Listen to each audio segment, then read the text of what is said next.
नमस्कार. तुमच्या सर्वांचं स्वागत. गेल्या लेक्चरमध्ये आपण साष्टांग नमस्कार या नाटकाविषयी, त्या नाटकाच्या कथानकाविषयी खूप काही बोललो. आपण प्रिव्हियस इयर क्वेश्चन्स पाहिले, त्याच्यानंतर पात्रांविषयी सविस्तर जाणून घेतलं.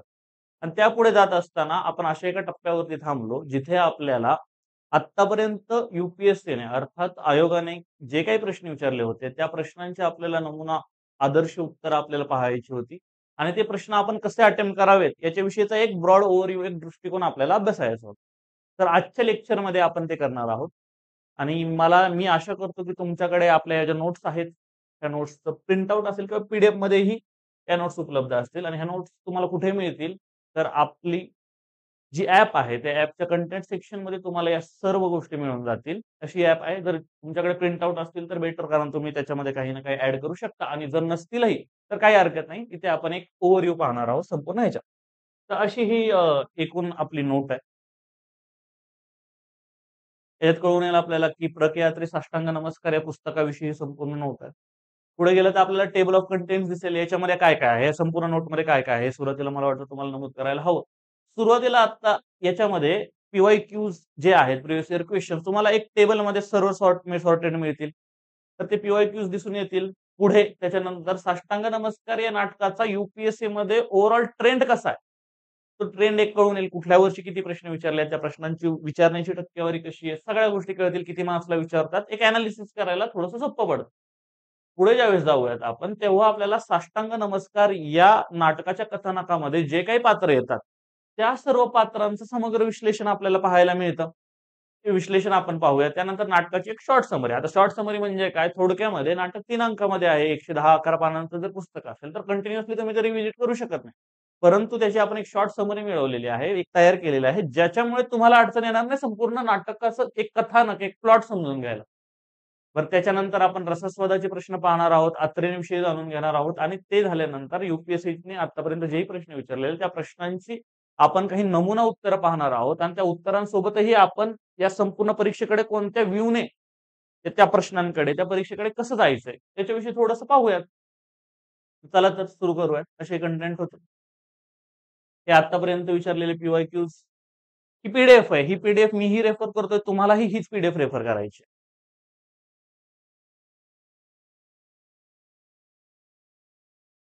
हे संपूर्ण प्रश्न आहेत. आता इथे एक ट्रेंड दिसून येईल तुम्हाला. आतापर्यंत मध्ये विचारलेल्या प्रश्नांचा हा ट्रेंड आहे. 2024 साली 25 मार्क, 15 मार्क, 25 मार्क असा ट्रेंड 2009 पर्यंतच्या प्रश्नपत्रिकांचा आपण एक अनालिसिस केलेलं आहे. त्यानुसार हा ट्रेंड आलेला आहे. याच्यामध्ये एक गोष्ट आपल्याला प्रकर्षाने दिसून येते, की आतापर्यंत कमीत कमी 15 मार्क्ससाठी या पुस्तकावरती, म्हणजे या नाटकावरती प्रश्न विचारतायत. आणि जास्तीत जास्त हे 35 मार्क्स पर्यंत जात. आणि हे गेलेलं होतं 2019 सालावरती, जे इथे हायलाइटेडही दिसतंय. तर आपल्याला कळून येतंय, की हे 2 लेक्चर्स, कालचं लेक्चर जे आपण केलं आणि आजचं लेक्चर जे आहे, हे दोनही लेक्चर जर आपण व्यवस्थित केल्याने, ही जी नोट्स आहेत 60-70 पानांची, त्यातली इतकी पानं तुमच्यासाठी महत्त्वाची नाहीयेत, परंतु ज्यात मी सांगेल ती पानं व्यवस्थित केली, तर तुमचा हा टॉपिक वन स्टॉपमध्ये क्लिअर होणार आहे. तुम्हाला वेगळं काही करायची गरज लागणार. चला तर सुरू करूयात. आता हे बघा, हे समग्र पात्रांचं जे काही ते विश्लेषण आहे, ते तुम्हाला इथे दिसून येईल. पुढे आपण जाऊयात. आपण बोललो याच्याविषयी, ही नाटकाची शॉर्ट समरी.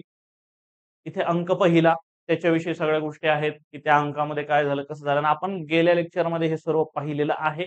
आय होप तुम्हाला ते आठवतंय, कारण आता आपण थोडंसं काय बोलू शकतो, आपण सगळ्या अंडरस्टँडिंग बघितलेलं, तर आता आपण ॲप्लिकेशन पार्टकडे जातो. त्यामुळे आपण त्या सगळ्या गोष्टींचं ॲप्लिकेशन करतो. अंक दुसरा आहे. अंक दुसऱ्यामध्ये कोणकोणत्या गोष्टी आहेत, त्या सगळ्या इथे आहेत. पुढे अंक तिसरा, त्याच्यामध्ये त्याची शॉर्ट समरी आहे, की त्याच्यामध्ये महत्त्वाच्या गोष्टी काय झाल्या. तर आपण रसस्वादाचे प्रश्न पाहतो. आता रसस्वादामध्ये आपल्याला काय पाहायचं? हे बघा. काय केलं होतं आपण, जेव्हा मी जात चोरली होती या कथासंग्रहाचे रसस्वादाचे प्रश्न आपण ज्यावेळेस सोडवत होतो, त्यावेळेसही आपण हे उदाहरण पाहिलंच होतं माझ्या माहितीप्रमाणे. परंतु त्यावेळेस आपल्याला त्या नाटकाच्या कथानकाचा कॉन्टेक्स्ट माहीत नव्हता. परंतु आता आपल्याला तो माहिती. तर त्या दृष्टीने आपण आता याचं रसग्रहण करणार आहोत. रसग्रहण, रसास्वाद याची कोर फिलॉसॉफी जे 4 कलमांमध्ये मी सांगितली होती, आय होप तुम्हाला ती आठवते. ती काय आहे? पहिली गोष्ट, आपल्याकडे जो काही रसस्वादासाठी नमुना दिलाय, त्याचा आपल्याला पहिल्यांदी फाउंडेशन ओळखायचं, थोडक्यात पाया ठरवायचा आहे, की हे आलं कुठून आहे. म्हणजे आपल्याला पहिल्यांदा फाउंडेशन करायचं, बरोबर आहे. की त्याचा मूळ पाया काय. ज्यावेळेस आपल्याला कोणत्याही गोष्टीचा मूळ पाया कळतो त्याच्यानंतर आपल्याला कळायचं की याच्यामध्ये आपल्याला क्लिअरली समोर काय दिसतं. समोर आपल्याला ज्या काही गोष्टी दिसतात म्हणजे उदाहरणार्थ एक आकडा दिला त्याच्यासमोर प्लस दिला आणि परत एक आकडा दिला याचा अर्थ बेरीज करायला दाखवला आणि त्याची डायरेक्टली बेरीज 2 येते. याचा अर्थ काय समोर जे दिलेलं आहे आपल्याला क्राफ्ट. आपल्याला समोर ज्या गोष्टी दिसतायत त्या गोष्टी आपल्याला जाणून घ्यायच्या ती झालं क्राफ्ट.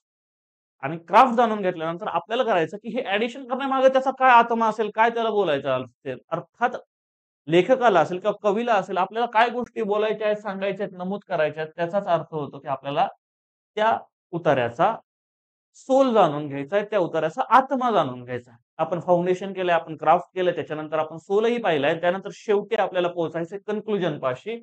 अर्थात की एकंदरीत त्यांना काय म्हणायचं होतं, मी काय घेतलंय आणि एकंदरीत याचा संपूर्ण भावार्थ काय होतो. तर या सर्व गोष्टी आपण करणार आहोत आणि हेही आपण या उदाहरणावरतीही हीच गोष्ट वापरण्याचा प्रयत्न करणार आहोत. तर मला वाटतं की हे तुम्हाला क्लिअर असेल तर चला सुरू करूयात.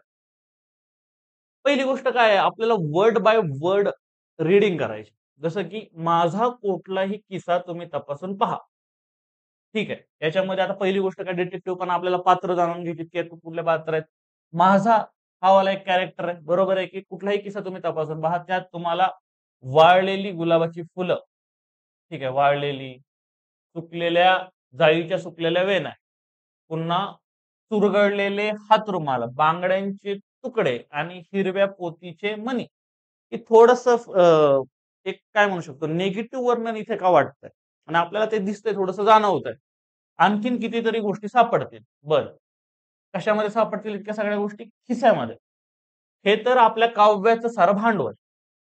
आता तुम्हाला पहिली गोष्ट कळतंय, की हा काहीतरी विनोदी प्रसंग दिसतोय. अख्ख्या संपूर्ण आपल्या ऑप्शनलच्या सिलेबसमध्ये विनोदी पुस्तकं कोणती आहेत? ज्यावेळेस आपण विनोदी 9 पुस्तकांमधून एकच विनोदी पुस्तक दिसतंय, ज्याच्यामध्ये विनोद खऱ्या अर्थाने घडतो, तो आहे साष्टांग नमस्कार. आता साष्टांग नमस्कारमध्ये ही काव्याचं भांडवल कुठला व्यक्ती बोलू शकतो? तेच कवी भद्रायू. एक्झॅक्टली. आपल्याला डिटेक्टिव्हपणा फाउंडेशनमध्ये कळलंच आपल्याला. पुस्तक कोणतं होतं? त्या पुस्तकानंतर आपल्याला हेही कळलं, की ते वाक्य कोणाच्या तोंडात होतं? झालं. भद्रायू. आपल्याला जो रसास्वादाचा मुख्य पाठ होता, तो तर आपण क्लिअर केलेला आहे, की आपल्याला तर कळलेलं आहे, की हे कोणी केलं होतं? बास.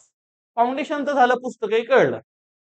झालं इथे सापडलं. हे तर आपल्या काव्याचं सारं भांडवल. आता भांडवल म्हणजे काय असं तुम्हाला माहिती आहे, भांडवलशाही कितीतरी शब्द आपण ऐकतो, की भांडवल ज्याला आपण कॅपिटल म्हणतो इंग्लिशमध्ये.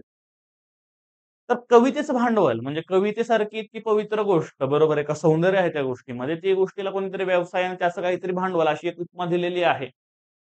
तर हा एक शब्द महत्वाचा ठरतो. आणि कवीचे किस्से म्हणजे सुंदर स्त्रियांच्या हरवलेल्या जिन्सा. जिन्सा म्हणजे काय? की सुंदर स्त्रिया आहेत त्यांच्या जिन्सा म्हणजे काय? ते हरवलेल्या गोष्टी सापडण्याचं ठिकाण. तर ह्याच्याकडे ह्या सगळ्या गोष्टी सापडत आहेत, परंतु सुंदर स्त्रियांच्या या सगळ्या गोष्टी हरवतात, असं या महाभागांचं म्हणजे अर्थात भद्रावळीचं बोलणं असेल. एक फिलॉसॉफी समजून घ्या या संपूर्ण ह्याची. आणि हमखास ठिकाण समजावे. हा 2024 साली 10 मार्कांना 150 मार्क्सला विचारलेला होता. आता इथे कळलेलं आहे आपल्याला, की याच्यामध्ये कॅरेक्टर तर एकच आहे. त्याचा सोलही कळतोय आपल्याला संपूर्ण वाक्य ज्यावेळेस वरून-वरून आपण पाहतो. आता थोडंसं आपण याच्या आतमध्ये डीप ड्राईव्ह करूयात आणि बघूयात, की नेमकं म्हणताय का? आता याचा रसास्वाद जर आपल्याला करायचा असेल, तर आपण याचा रसास्वाद कसा करणार आहेत?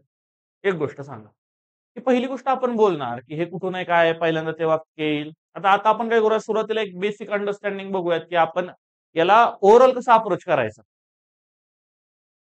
सुरुवातीला प्रस्तावना येईल, ही झाली प्रस्तावना. याची सर्व उत्तरं तुम्हाला कशी मिळायची? आपण ती फिलॉसॉफी सुरुवातीला जाणून घेतो. एकदा फिलॉसॉफी आपल्याला कळली, प्रस्तावना आले. प्रस्तावना म्हणजे काय? आपलं फाउंडेशन जे होतं ते आलं. आता दुसरा मुद्दा येतो याच्यातून, की संदर्भ आणि आशय सौंदर्य. आता तुम्ही म्हणाल, की संदर्भ आणि आशय सौंदर्य जसं की आपल्यालाही पहिले प्रश्न असायचे काही, की संदर्भाचं स्पष्टीकरण द्या. आता संदर्भ आणि आशय सौंदर्य, आशय सौंदर्य म्हणजे काय असतं?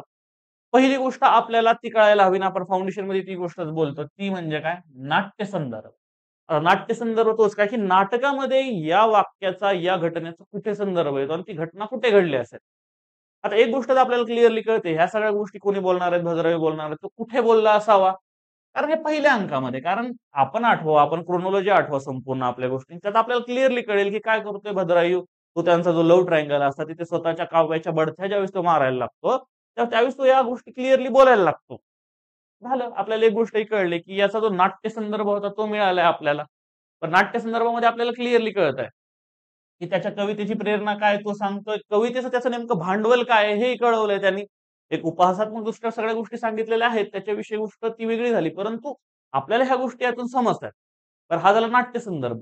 परंतु कोणत्याही उतार्यामधून दोन गोष्टी अजून जास्त अभिप्रेत होतात आणि ह्या गोष्टी ह्या ज्या अर्थसंवादाच्या वेगवेगळ्या स्टाईल्स आहेत आपण त्या हळूहळू शिकतो, त्याच्यातून दोन गोष्टी अजून एक अभिप्रेत होतात. ते एक असतो वाच्यार्थ आणि एक असतो लक्ष्यार्थ. आता वाच्यार्थ आणि लक्ष्यार्थ बोलताना इतके जड शब्द वाटतायत की कायम आहे. नाही. वाच्यार्थ म्हणजे वाचताना आपल्याला जो अर्थ येतो तेच क्राफ्ट. आणि लक्ष्यार्थ म्हणजे काय की त्याचा आत्मा काय काय म्हणतो, त्याच्यातून तो लेखक त्याच्यातून म्हणू काय इच्छित आणि तेच आहे. वाच्यार्थ काय आहे? वाचतानाच एक्झॅक्टली शब्दशः काय वाटतंय ते बरोबर आहे, ते वेगळं असू शकतं.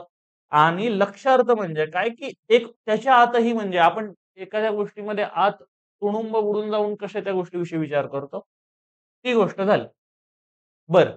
एक गोष्ट याच्यातूनच कळते, की तो कवितेविषयी, काव्याविषयी त्याचं जे काही मत व्यक्त करतोय, ते एक रोमॅन्टिक कवीच्या खिशाचं वर्णन आहे. परंतु त्याचा जो खिस्सा आहे, तो कशाचा आहे? सुंदर स्त्रियांच्या आठवणी आहेत, त्यांच्या वस्तूंनी भरलेला एक खजिना आहे. आणि परंतु तो शब्द जसे वापरतो, जसं की वाळलेली फुलं आहेत, सुकलेल्या वेण्या आहेत, चुरगळलेले हातरुमाल आणि बांगड्यांचे तुकडे. आता हे सगळे त्याचे काव्यमय वृत्ती आहे, त्याची जी प्रेरणा आहे ते सांगतोय. आणि हे ज्या वस्तू आहेत, हे त्याचं भांडवल बोलतं. या गोष्टीतून आपण एक त्याचा वाच्यार्थ वाचताना समजून घेतोय, की आपल्याला त्याला म्हणायचंय काय. परंतु याचा लक्ष्यार्थ म्हणजे काय, त्याच्यातून अभिप्रेत काय होईल? पहिली गोष्ट, अत्र्यांना अभिप्रेत काय आहे नेमकं? थोडंसं वेगळं आहे. याच्यामध्ये ते उपहास, एक विनोदी नाटक आहे. उपहास काय असतं हेही आपण पाहिलं. एक उपहास करण्याचा प्रयत्न करतात. जसं की वाळलेली, सुकलेली, चुरगळलेले तुकडे. हे जे काही शब्द आहेत, हे आहेत का? तुम्ही मला एक गोष्ट थोडासा विचार करा. हे चैतन्याचे शब्द नाहीच आहेत, की जे काही विनाश सांगतात. एखादी गोष्ट वाळली आहे, चुरगळली आहे, त्याचे तुकडे झाले आहेत. ह्या सर्व गोष्टी ह्या जिवंतपणाची प्रतीकच नाहीयेत. त्यामुळे एक गोष्ट आपल्याला कळायला येते, की भद्रावीची जी काही काव्य प्रतिभा आहे, ती एकदम मरणासन्न आहे. याचा अर्थ काय, की ती जे काही आहे एक परोपजीवी, की दुसऱ्यांच्या ह्याच्यावरती त्याचं भांडवल जगतंय. अशा प्रकारचं भद्रावीची एकूण संपूर्ण फुल पर्सनॅलिटी आहे. आणि त्याच्यावरतीच हे भाष्य करतायत. आपण नाट्यसौंदर्य पाहिलं कुठून आलं, त्याचा लक्ष्यार्थ आणि वाच्यार्थ समजल्यानंतर आपण पाहूयात, की विचार सौंदर्य एकूण संपूर्ण या उतार्यामधून आपण कोणतं विचार सौंदर्य आपल्यासमोर प्रतीत होतं. आता बघा, पहिली गोष्ट हे, की संपूर्ण उतारा कशाविषयी डील करतो, की कवी ही जी संकल्पना आहे, त्याचं एक विडंबन केलेलं आहे, की कवी कसा आहे? कवीचं नेमकं भांडवल काय? ठीक आहे. पहिली गोष्ट आपल्याला क्लिअर होते. नॉर्मली आपलं एक परसेप्शन काय असतं, कवी कसे असतात, त्या काळातले कवी कसे असतात, बरोबर आहे. काही दृष्ट व्यक्तिमत्व असं जे समाजाविषयी, लोकांविषयी असेल किंवा निसर्ग आपल्या गोष्टीविषयी काहीतरी एक वेगळं मत मांडतो. परंतु इथे मात्र चुरगळलेल्या, वाढलेल्या गोष्टीचं भांडवल मानत असेल कवी, तर तो कवी आणि हे जे आहे म्हणजे या संपूर्ण नाटकामधला जो कवी आहे, जो आहे भद्रायू, तो एक भावनिक भंगारवाला आपल्याला काही-काही ठिकाणी जाणवायला लागतो. की त्याचं भांडवल असं असेल, तर त्याची संपूर्ण वागणं हा शब्द बघा ना, की तो एक भावनिक भंगारवाला आहे आपल्यासाठी. पुढे आपण ज्यावेळेस जाऊयात, की प्रेरणा आणि प्रेम. जसं की प्रेरणा हा शब्द आहे, बरोबर आहे, की कवीची प्रेरणा आणि कवितेचं नेमकं भांडवल काय? ह्या दोनही गोष्टी कशा येतात? पहिली गोष्ट, की कुठलेही शब्द असतील जसे की भांडवल शब्द असेल, हे एकत्र येऊ शकतात का? काव्य आणि एखादं भांडवल म्हणजे भांडवल मी तुम्हालाही माहित आहे, कॅपिटलिस्ट गोष्ट ज्याच्यातून काहीतरी नफा मिळवण्याची अपेक्षा असते. हे शक्यतो शब्द येणं याचा अर्थ एक त्याच्यामागे एक उपहास आहे, म्हणजे त्याच्यातून एक विनोद साधण्याचा अत्रे प्रयत्न करताय. तर पुढे जाऊयात तर आपल्याला पाहावं लागेल, की एकूण या उतार्याचा भाषा आणि अभिव्यक्ती सौंदर्य नेमकं काय येतं? तर ज्यावेळेस आपण याचं भाषा आणि अभिव्यक्ती सौंदर्य पाहू, त्यात आपल्याला शब्द निवड तर क्लिअरली दिसते. वाळलेले, चुरगळलेले तुकडे या सगळ्या शब्दांमधून अत्रींची ती शब्द निवड तर क्लिअरली कळते आपल्याला, की कवीचे शब्द हे जीर्ण आहेत आणि विनाशाची एक सुरुवात आहे. पुढे जाऊया तर त्यात आपल्याला क्लिअरली आत्मविडंबन क्लिअरली स्पष्टपणे दिसतं, की हे स्वतःचाच स्वतः तो अपमान करत आहे. त्याच्या वाक्यात हा एक विनोदाचा एक प्रकार याच्यामध्ये वापरलेला आहे आणि आपण मग या दृष्टीने त्याचा एक शेवटी एक कन्क्लुजन मांडणार आणि ते कन्क्लुजन आहे. आता कन्क्लुजन मध्ये गोष्टी कशा येतात, त्या निष्कर्षामध्ये गोष्टी तुम्हाला खूप वेळा गेल्या वेळेस खूप लोकांना शंका होत्या. हे कन्क्लुजन बघा. संवाद म्हणजे आचार्य अत्रेंच्या नाट्यलेखन कौशल्याचा परमोत्कर्ष आहे. या एकाच संवादातून ते केवळ पात्राचा आत्मा उघडा करून दाखवत नाही, तर ते एका संपूर्ण साहित्यिक प्रवृत्तीचीच शवचिकित्सा करतात. इथे अत्रे केवळ नाटककार राहत नाही, तर ते एक कुशल शल्यचिकित्सकाची भूमिका बजावतात. भद्रायूच्या तोंडी दिलेले शब्द हे त्याच्या हातातील एक शस्त्र बनते आणि ते त्याच्या अहंकाराच्या आणि तथाकथित प्रेरणेच्या आणि त्याच्या पोकळपणाच्या प्रत्येक थराला अत्यंत अचूकपणे कापून त्याच्यातील फोलपणा प्रेक्षकांसमोर ठेवतो. तर अशा प्रकारे म्हणजे याचा अजून पुढे लिहिताना आपण काय लिहितो कन्क्लुजन मध्ये, की या संवादातून निर्माण होणारे हास्य केवळ मनोरंजनाचे हास्य नाही, ते एका तीव्र जाणिवेचे, एका मोठ्या खुलाशाचे हास्य आहे. एखाद्या निष्णात जादूगाराने आपली जादू उलगडून दाखवल्यावर प्रेक्षकांच्या चेहऱ्यावर जे आश्चर्य आणि कौतुकाचे हास्य येते, त्याच प्रकारचे हास्य आहे. अत्रेंनी या संवादाच्या माध्यमातून मराठी उपहास शैलीचा एक नवा मापदंड स्थापित केला आहे. अशा प्रकारे आपण कन्क्लुजन करतो. मुळात आपण गेल्याही आपल्या काही लेक्चर्समध्ये बोललो, की ही उत्तरं तुम्हाला एक्झॅक्टली मी एक साच्या देणारं उत्तर देणार तशीवाली गोष्ट नाहीये. नमुना उत्तर असेल किंवा आदर्श उत्तर अशी कुठली गोष्ट नसते. साहित्यामध्ये या सगळ्या गोष्टी तुम्हाला लिहायच्या. एका प्रश्नाच्या बाबतीत आपण काय थिंकिंग, काय विचार करू शकतो, ह्या सगळ्या गोष्टी इथेच आहेत. ह्या संपूर्ण गोष्टी इथे आहेत आणि या संपूर्ण जवळ-जवळ हजारिक शब्दांमधून तुम्हाला फक्त 150 शब्दामध्ये रसग्रहण करायचं आणि याचा हा नमुना आहे. रसग्रहणाचा नमुना का देतो? कारण तो थोडासा अवघड जातो विद्यार्थ्यांसाठी म्हणून हा नमुना आहे. बाकी प्रश्नांचे आपण शक्यतो नमुने देत नाही. त्याच्याविषयी फक्त थिंकिंग जी आहे ती आहे. आता याचा जर आपण नमुना पाहायला गेला, की रसग्रहण आपण करतो कसं? हे बघा 150 शब्दांमध्ये याचं रसग्रहण असं होईल. आचार्य अत्रेंच्या साष्टांग नमस्कार मधील भद्रायू भाटकरांचा हा संवाद म्हणजे केवळ एक वाक्यसमूह नसून तो आत्मविडंबनाचा परमोत्कर्ष आहे. बरोबर आहे. हे आपण पाहिलं. आपल्या कन्क्लुजन मध्ये या गोष्टी येत होत्या. स्वतःच्या शब्दांनी मोठ्या अभिमानाने भद्रायू आपल्या तथाकथित प्रतिभेचा संपूर्ण पोकळपणा उघड करतो. क्लिअरली आपण शब्दशः जो अर्थ प्रतीत होतोय तो अर्थ सांगण्याचा प्रयत्न करतोय. तो काव्य निर्मितीच्या दैवी प्रेरणेला भांडवल हा व्यावसायिक शब्द वापरून तिचे अवमूल्यन करतो आणि त्याचे हे भांडवल म्हणजे जिवंत अनुभवांचा ठेवा नसून वाळलेली फुलं आणि बांगड्यांचे तुकडे यांसारख्या मृत अवशेषांचा संग्रह आहे. तर याच्यावरून आपल्याला क्लिअरली गोष्टी कळायला लागतात, की आपण कसं क्राफ्ट विषयी बोलतोय, सोल विषयी बोलतोय. तर आपण थोडंसं सोल आणि कन्क्लुजन कडे चाललोय आता. या वर्णनासाठी वापरलेले, चुरगळलेले, सुकलेले अशा अकाव्यमय क्लिअरली कळते, की हे काव्यमय शब्दच नाही. कुठे तुम्ही सुकलेले, चुरगळलेले, वाळलेले असे शब्द पाहिलेत? हा भाषिक उपहासाचा उत्कृष्ट नमुना आहे. शेवटी कवीचे खिसे म्हणजे सुंदर स्त्रियांच्या हरवलेल्या जिन्स सापडण्याचे ठिकाण हे त्याचे विधान केवळ अहंकार नाही, तर ते कलेच्या नावाखाली पुरुषी दृष्टिकोनातील एक भेदक टीका आहे. अत्रेंनी या एकाच संवादातून एका पात्राची, एका साहित्यिक प्रवृत्तीची आणि एका सामाजिक मानसिकतेची अचूक शवचिकित्सा केली आहे. शवचिकित्सा म्हणजे काय? तर पोस्टमॉर्टम केलेलं आहे. अशा शब्दांमध्ये आपल्याला माहिती आहे, की आपल्याकडे 150 शब्द आहेत, तर आपला फोकस हा जास्त लिहिण्याकडे नसून छान लिहिण्याकडे असावा. त्यामुळे क्वांटिटी महत्त्वाची नाहीये यूपीएससीसाठी. क्वांटिटी आहे at the some point UPSC असेल, एमपीएससी असेल, इथे क्वांटिटी मॅटर करतेच. परंतु आपल्याला क्वालिटी उत्तरं लिहायची आणि ही उत्तरं कशी आली तुम्ही म्हणताल, तर ही अशी येत नाहीये. ज्यावेळेस तुमचं आकलन तुम्ही त्याचा नाट्यसंदर्भ पाहता, त्याचा वाच्यार्थ, लक्षार्थ काय आहे, हे गोष्टी पाहता. त्याच्यातून विचार सौंदर्यामधून ज्या गोष्टी आपल्याला अभिप्रेत होतात, त्या गोष्टी पाहिल्यानंतर आपण त्याच्यातून एक काय गोष्टी कवीचं एक भाषिक गोष्टी कशा बोलतोय त्या पाहिल्या, अभिव्यक्ती सौंदर्य पाहिलं आणि समारोपाचा आपल्या सगळ्या गोष्टी पाहिल्या. त्याच्यानंतर आपल्याला ही ब्रीफ आयडिया येते. आणि ही तीच नमुने आहेत, की एका मोठ्या थिंकिंग मधून आपण छोट्या थिंकिंग पर्यंत कसं पोहोचतोय आणि सगळ्यांमध्ये तुम्ही हेच पहा, रसस्वादातून आपण अनुभव घ्या आणि त्यानुसार आपल्याला गोष्टी कळायला लागतील, की आपल्याला गोष्टी करायच्या कशा आहेत. हे झालं पहिलं उदाहरण. आता हे दुसरं. आता आपल्याला एक गोष्ट तर माहीत आहे, की संपूर्ण पुस्तकामध्ये सगळे धडेच आहेत म्हणजे मोठमोठे उतारे यायला हवेत. पण जर पेपर 1 मध्ये चुकून एखादी कविता आली तर आपल्याला वाटेल, की हा तर काहीतरी पेपर चुकलेला आहे. त्याच्यामुळे गोष्टी आपल्याला वेगळ्या काहीतरी दिसतात. पण नाही. आपल्याला माहीत आहे, की साष्टांग नमस्कारमध्ये काही ठिकाणी खूप साऱ्या कविता येतात. तर ह्या कविता कोणाच्या मुखी येणार आहेत? कोणाच्या भद्रायूच्या मुखी येणार आहेत? कारण तोच एकटा कवी होता. परंतु काही-काही ठिकाणी हा अवघड प्रश्न का मानला जातो? कारण लोकांनी फक्त वर-वर ज्यांनी अभ्यास केला असता त्यांना असं वाटतं, आपण पहिल्यांदाही बोललो असेल, की शोभनालाही काव्य आवडतं. तर आपल्या मनात तो विचार का येत नाही, की शोभना का काव्य नाही करू शकत? भद्रायूच का? आणि याच गोष्टीचा फायदा घेऊन युपीएससीने हा 2022 साली प्रश्न विचारला 10 मार्क्ससाठी आणि खूप लोक डायरेक्ट भद्रावी लिहून आले आणि चुकले ते. तुम्हाला जर ओळखलं नाही तुम्ही रसग्रहण काय करणार आहेत? फाउंडेशन चुकीचं असणार आहेत तर. तर तुम्ही पुस्तकं जरी वाचली असती, संपूर्ण साष्टांग नमस्कार पाठ जरी करून केला असता, तुमच्या लक्षात आलं नसतं. कारण त्याच्या ओव्हरऑल जो अर्थ आपल्याला अभिप्रेत होता, तो अर्थ कसा त्याच्यातून येणार आहे?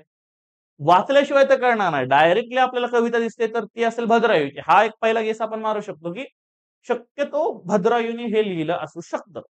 साष्टांग नमस्कारपर्यंत आपण तर डायरेक्टली पोहोचू कविता आली तर. आता इथे आपल्याला ठरवायचंय, की हे कोणी लिहिलं असावं? भद्रायू तर आपण शुअर आहोत. पण आपल्याला ट्राय करायचंय, की नेमकं कोणी वेगळा कसा निघू शकतो. आता हे थोडंसं वाचूयात. बाटे तुझं मृगया. आता मृगया शब्द काय असतो? मृगया, मृगजाळ. मृगया म्हणजे काय? शिकारी.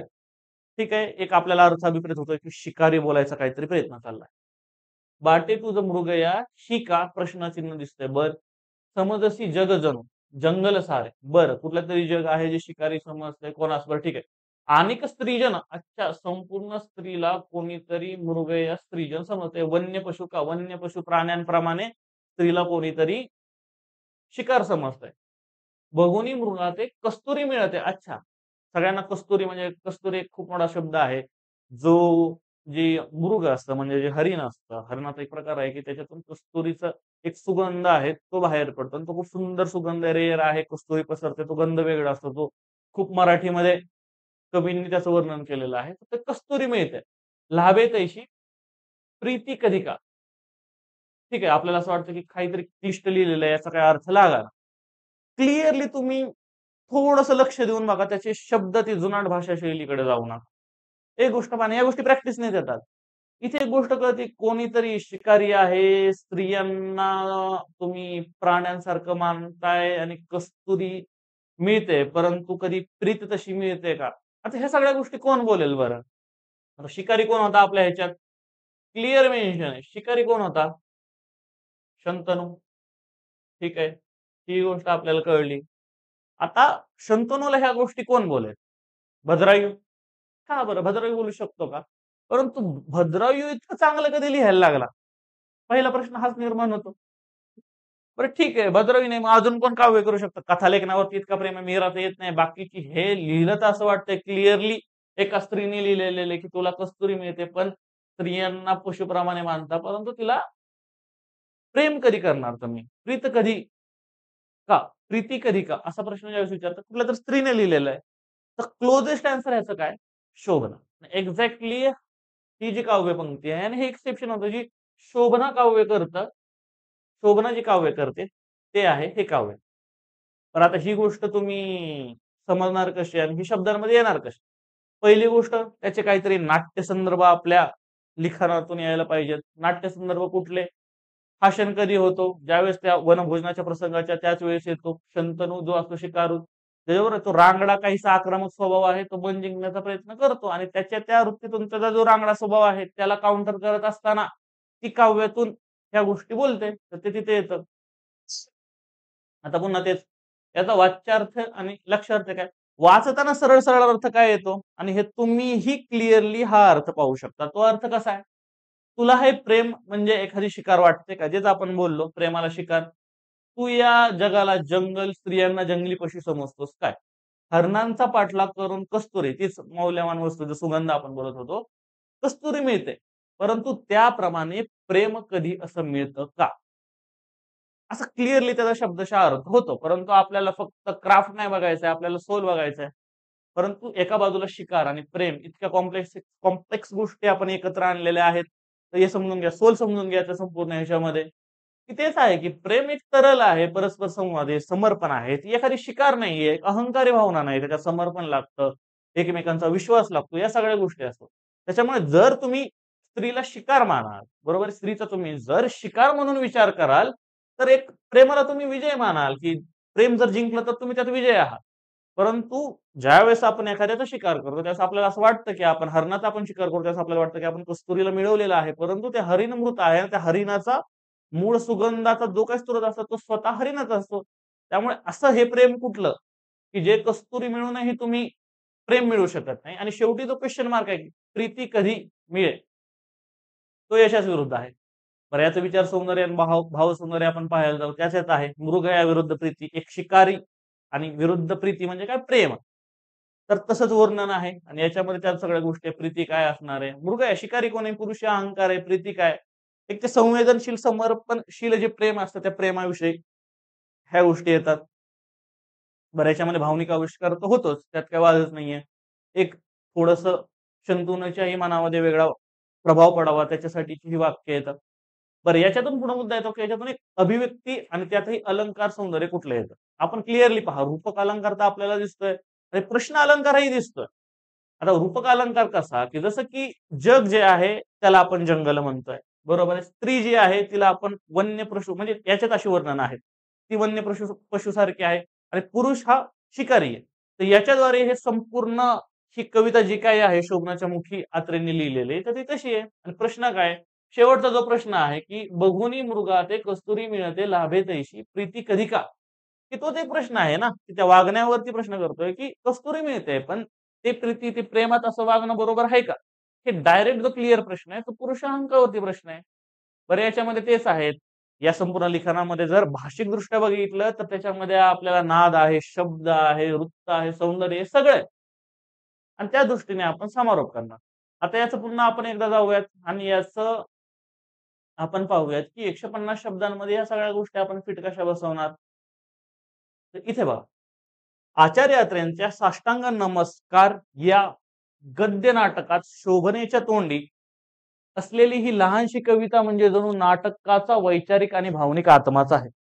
प्रेमाला शिकार मृगया आणि स्त्रीला वन्य पशु समजण्याच्या पुरुषी दृष्टिकोनावर हे काव्य थेट प्रहार करते.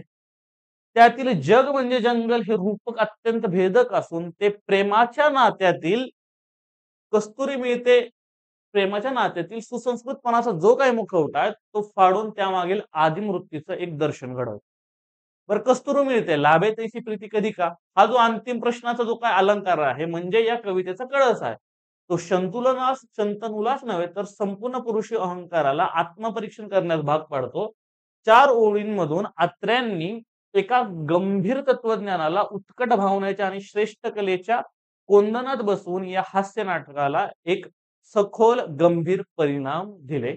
150 शब्दांमध्ये आपण ज्यावेळेस असं सहज लिहितो त्यावेळेस याच्यामध्ये आपण पहा, की सोल विषय आहे, फाउंडेशन आहे, क्राफ्ट आहे आणि कन्क्लुजनही आहे. सगळ्या गोष्टी एकत्रित मांडायचा आपण प्रयत्न करतो. हे या प्रश्नाविषयी होतं. आणि कवितेचा प्रश्न आपण थोडेसे पाहूयातच, कारण काही मुलांना ते अवघड वाटतायत आणि आहेतही ते, परंतु त्याच्या बाबतीत थोडासा आपण तोच जो दृष्टिकोन होता, जो आपल्याला पाहायचा होता आणि जो आपण बिल्ड करण्याचा प्रयत्न करतोय, तो दृष्टिकोन आहे. आता हे बघा, ज्यावेळेस कधीही या पुस्तकातून कोणतीही कविता विचारली जाईल, आपला पहिला जो डिटेक्टिव्हपणामध्ये शक जाईल, की हे कोणाच्या तोंडात आला असेल, तो असेल भद्रावी, कारण तो कवी असणार कॅरेक्टर. आता बघा कसं लिहितंय, काव्य खावे, काव्य पावे. आता काव्याविषयी बोलूया. काव्य घ्यावे, हे पावे खावे समजून घ्या भाषा शैलीमध्ये कसा होतो. काव्य गावे, काव्य घ्यावे, बडबडावे अनमुखे. काव्य ल्यावे, नख शिखी अन काव्य घ्यावे मस्तकी. काव्य छातीवरी धरुनी अन मरावे शेवटी. काव्याला इतकं उत्कट प्रेम, छानदिष्टपणा कुणात दिसला आपल्याला? तो आता बाजारात. तर क्लिअरली याच्यामध्ये एक वेगळा अर्थ अभिप्रेत होतच नाही. आपला पहिला जो डिटेक्टिव्हपणात पहिला शक ज्याच्यावरती जात होता, तो भद्रायूच आहे. आणि हे लिहिलेलंच आहे आणि आपल्याला क्लिअरली कळतंय, की आता हा उत्तरा जो भद्रावी विषय आहे. आणि इथे आपण हायलाइट पण केलेलं आहे. खावे, पावे, घ्यावे, गावे. एक अशी अलंकारिक, थोडीशी क्लिष्ट आणि ज्यात काय अर्थ उत्कट होत नाही अशा कविता लिहिण्याचं धाडस फक्त अत्रेंनी भद्रावीच्याच तोंडी टाकलं.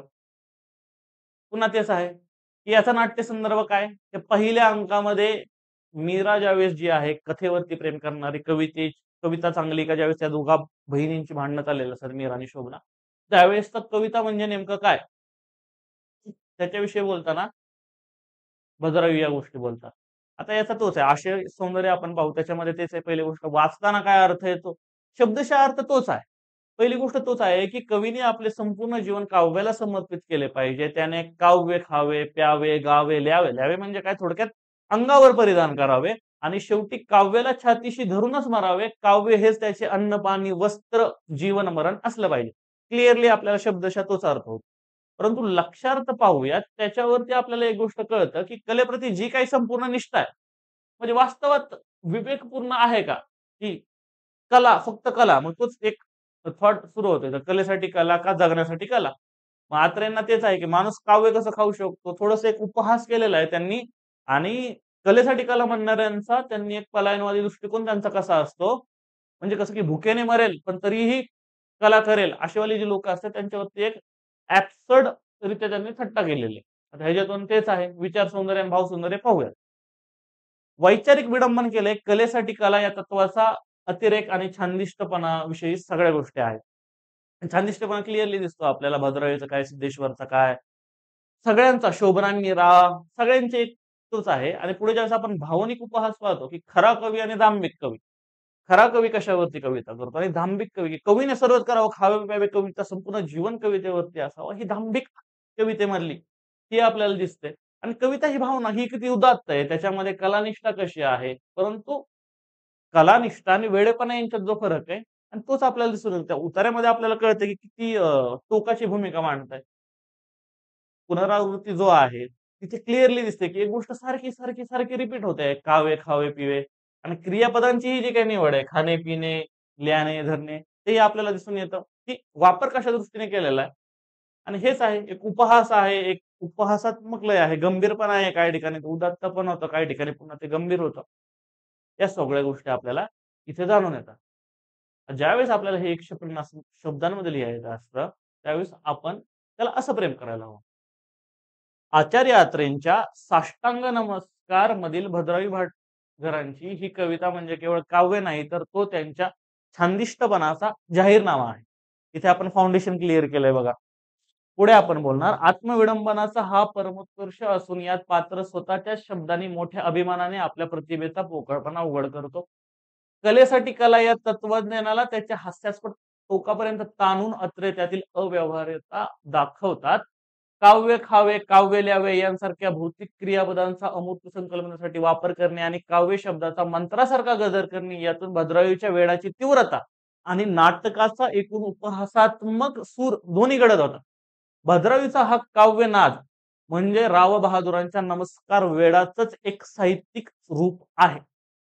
तर या कवितेतून निर्माण होणारे हास्य केवळ मनोरंजनाचे नसून ते एका आत्ममग्न आणि वास्तवापासून तुटलेली जी प्रवृत्ती आहे त्या प्रवृत्तीच्या दर्शनाने आलेले असते.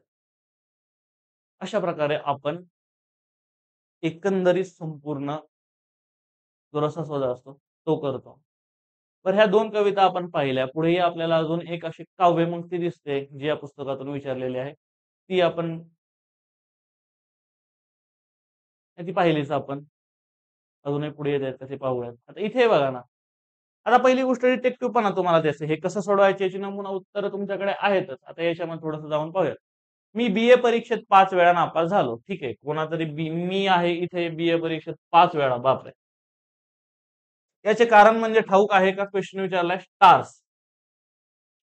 आता मला सांगा, संपूर्ण नाटकाच्या कथानकामध्ये कुठलं कॅरेक्टर होतं जे तारे, स्टार्सला इतकं महत्त्व देत होतं?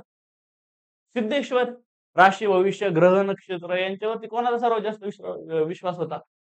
लगेच आपण पोहोचतोय, की तो कोण माणूस आहे आणि आपल्याला एकदा नाट्य संदर्भ सापडला, की आपल्याला वाच्यार्थ लक्षात येतो आणि त्याच्यानंतर लक्षार्थासाठी वेळ खूप सोपं पडतं, की आपल्याला कळून येतं याच्यामध्ये काय पाहिजे. आणि आकड्यांची बेरीज आपण 9 व्हायची. बरोबर आहे का? सुरुवातीला 9 तारखेला होती. 9-9 या गोष्टी बघा आणि निकाल पण 9 तारखेला होता. थोडक्यात एक विनोदी सट्टा आहे.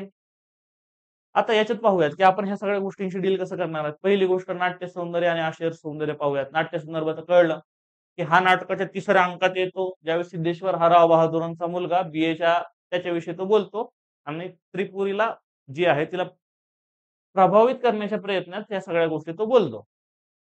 वाचताना तेच क्लिअरली काय कळतंय, की क्लिअरली आपल्याला कळत आहे. सगळ्या गोष्टी, की 9 या आकड्याशी संबंध किती आहे त्याच्यामुळे सगळ्या गोष्टी कशा आल्या. आपल्याला क्लिअरली एक अंधश्रद्धा एका शिकलेल्या माणसाची आपल्याला कळते. लक्षार्थ काय? लक्षार्थ हाच आहे, की एक तुम्हाला वाटत नाही का, की आपल्या जीवनातल्या सगळ्या अपयशांचा खापर आपण दुसऱ्या कोणावरती फोडतोय, तर तो काय आहे? एक बालिशपणाच झाला. आणि हे कॅरेक्टरही त्याच बाबतीत आहे. सिद्धेश्वरचं संपूर्ण कॅरेक्टर एक बालिश युक्तिवाद करतंय आणि मानवी स्वभावातलं एक आत्मवंचना नाहीये, त्याच्याकडे सेल्फ रिफ्लेक्शन नाहीये आणि तो पलायनवाद ज्याला आपण म्हणतो, की एखाद्या गोष्टीपासून पळून जाणं, की तोच गोष्टी त्याच्यामुळे चुकतात ह्या गोष्टीवरती त्याचा विश्वास नाही, की तो थोड्याशा वेगळ्या करायचा प्रयत्न करतोय. आणि त्यातूनच कळतं, की एक पलायनवाद आणि आत्मवंचना त्याच्यातून दिसून येते.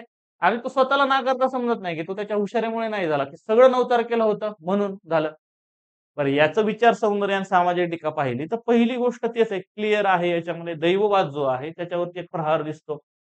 बरं इतका शिकलेला चांगल्या घरातला मुलगा त्याच्यातही सुशिक्षित समाजात कशी अंधश्रद्धा आहे त्याच्याविषयी दिसते. आणि त्याच्यानंतर एक खूप मोठा वाद दिसून येतो आपल्याला, की एखाद्याचा हा स्वभाव दोष आहे, की ग्रह दोष आहे. म्हणजे स्वतःमुळे नाही झालं, ते ग्रहांमुळे झालेलं आहे. तर तेही आपल्याला कळून येतं. आता ज्यावेळेस यातला जो विनोद आहे, जसं की आपण त्याच्यातली भाषाशैली बघतो, त्याच्यातील अभिव्यक्तीचं सौंदर्य कसं येतं ते बघतो. बरं ह्यात जे हास्य आहे त्याचा प्रकार कसा आहे, की जे हास्य निर्माण झालेलं आहे, ते एक विसंगतीतून निर्माण झालेलं आहे. काहीतरी विसंगती निर्माण झाल्या आणि त्या विसंगतीमधून ते हास्य निर्माण होत आहे. पुढे बघा भाषेचा वापर कसा झालेला आहे, की स्टार्सच भिकार आहे. इंग्रजी शब्द वापरलाय स्टार्स, परंतु भिकार हा शब्दही आहे. एक विनोदी बनवण्यासाठी एक केविलवाणा प्रयत्न त्या कॅरेक्टरचा आपल्याला दिसून येतो. आणि आत्म जो आहे, की स्वतःविषयी जे प्रेम आहे ते दिसून येत नाहीये. दिसून येतं तेही इतकं अतिरेकी आहे, की ते सर्व गोष्टींची जबाबदारी स्टार्सवरती टाकतात. आणि अशा दृष्टीने समारोप होतं. आणि हा 150 शब्दांमध्ये त्याच्या गोष्टी, की आपण ते 150 शब्दांमध्ये ह्या सगळ्या गोष्टी कशा मांडायच्या त्या आहे. आता ह्या सगळ्याच गोष्टी आपण वेळेअभावी वाचू शकत नाही, त्याच्याविषयी डील करू शकत नाही. परंतु या संपूर्ण प्रोसेसमधून एकच गोष्ट समजून घ्या, की ह्या नोट्स तुमच्या समोर आहेतच. ह्या सगळ्या गोष्टी मी डिस्कस इतक्या फास्ट का करतोय? कारण खूप डिटेलमध्ये आपण प्रत्येक कॅरेक्टरविषयी, त्याच्या एव्हिडन्सेस विषयी बोललेलो आहोत. इथे का आपण फास्ट जातो, की तुम्हाला समजून घ्यावं. पहिल्यांदा आधी ओळखता यावं आणि ओळखता आल्यावरती ज्यावेळेस तुम्ही वाचा, की मी इथे उत्तर कशी लिहिण्याचा प्रयत्न केलेला आहे. त्यातून आपण कशा दृष्टीने पाहतोय. एक गोष्ट तर आपल्याला कळते, वाच्यार्थ पाहायचा आहे, नाट्यसंदर्भ पाहायचा आहे, लक्ष्यार्थ पाहायचा त्याच्यानंतर पुढे पाहायचं गेल्या वेळेस आपण एका वेगळ्या वेने टॅकल करत होतो त्या प्रश्नांना, आत्ता वेगळ्या वेने टॅकल करतोय आणि आपण शिकत आहोत, की आपण किती बेटर गोष्टी करत आहोत. आणि तुमच्यासाठी ज्यावेळेस वेगवेगळे मार्ग असतील, एक गोष्ट करायचे वेगवेगळे वेज असतील, तर तुमच्यासाठी ते बेटर राहील, की कुठल्या वेने ह्या सर्व गोष्टी करायला हव्यात. आता आपण ज्यावेळेस पुढेही जाऊयात, आपल्याला अजून रसस्वादाचा एक प्रश्न मिळेल. तो झाला 2016 हा प्रश्न. आता काही बदलला, कायदे बदलले, सगळ्या गोष्टी बदलल्या. आम्ही देखील काळ परिस्थितीच्या मानाने आमची मतीही बदललीच, न बदलून काय चाललं आहे? आता ही जी वाक्य आहेत, आपण कळू शकतं, की याच्यातून काय कळतंय? आम्ही स्वतःवरती इतका जोर, इतका आत्ममग्न माणूस कोण असावा आणि जो इतक्या अथॉरिटीने बोलतोय? झालं. राव बहादूर शेषाद्री. इतकं सोप्पं आहे.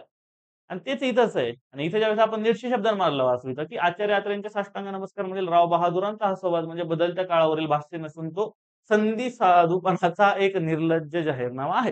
क्लिअरली तुमची जी ओपनिंग लाईन असेल ती इतकी परफेक्ट आणि इतकी अटॅकिंग ठेवा, की बस समोरच्याला वाटलं पाहिजे, की यार किती प्रखर जातोय तो.